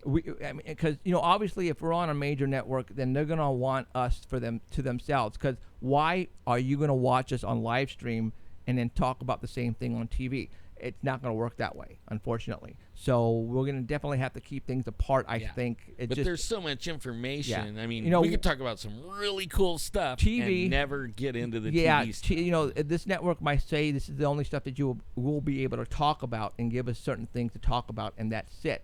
They might say, you know what, you cannot talk about this subject, and this subject. This is just network TV. This is the way it is. This is why a lot of people are going towards internet, because there is no holding back there. Right. So, and that's why actually TV is going out. That's why Roku is so popular. It isn't cable TV. Cut your cable bill, buy a Roku. All you're doing is paying for your internet, and you get streaming. And lay on your bed or sit in your big easy chair. Now, but do you get to watch all the TV shows and stuff too? Yeah, and what's really cool is, but you might have to pay for Hulu, $7 a month, $8, or Netflix or something like that. So your bill is $8 a month, and your internet bill, right? Right. But they buy up old episode seasons. Right. Right. So you could, what we were watching the other night was. I can't remember what it was, Bar Rescue or something. Okay. And we didn't realize, we started watching this one, and then it played it, and we watched 2 seasons sitting there in about 3 hours. It was so fun. No commercials. I mean, when they do a commercial break, they do one little commercial. But really, it's way more fun because you get to go through episode after episode. Okay. And in fact, they could do that with us on live stream. You can click on our first show. And then you can follow. It'll go from show to show to show to show. And you will see us in where we sort of kind of started in a little room, and then transitioned out to here. Man, I saw a TARDIS for sale for $39. It's cardboard cutout, but I was thinking, man, wouldn't the TARDIS look good in here? Woohoo! What was that? What was that? I think it was the wind. Maybe something got knocked over, but we should start wrapping it up. Whatever was bugging Heidi. Wrap it up. Well, what does wrap it up mean? Music? Yeah. Okay. That's all you got to say. Music. All right, we're out of here, you guys. I want to say thank you for showing up Good wherever night, you may be. everybody. For Jeffrey, Alan, and Emerald. And Danny will be back next week. Thank you very much. And hope you had a great time. Remember, keep your eyes in the skies. And I hope you witness something that you cannot explain. Have a good night. You have been listening to Paranormal Central with Jeffrey Gonzalez and Alan Thomas, broadcasting worldwide at paranormalcentral.net and on artbell.com. Stay tuned for next time. Remember to keep your eyes to the skies, and we hope you witness something you cannot explain.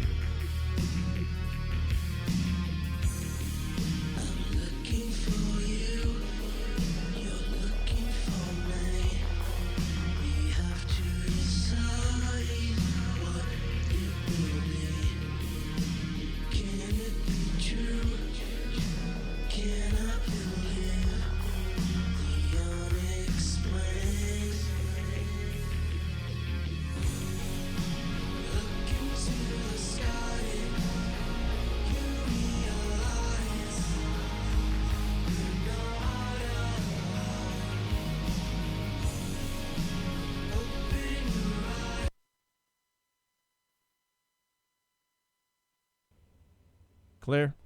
Clear. Yeah. Clear.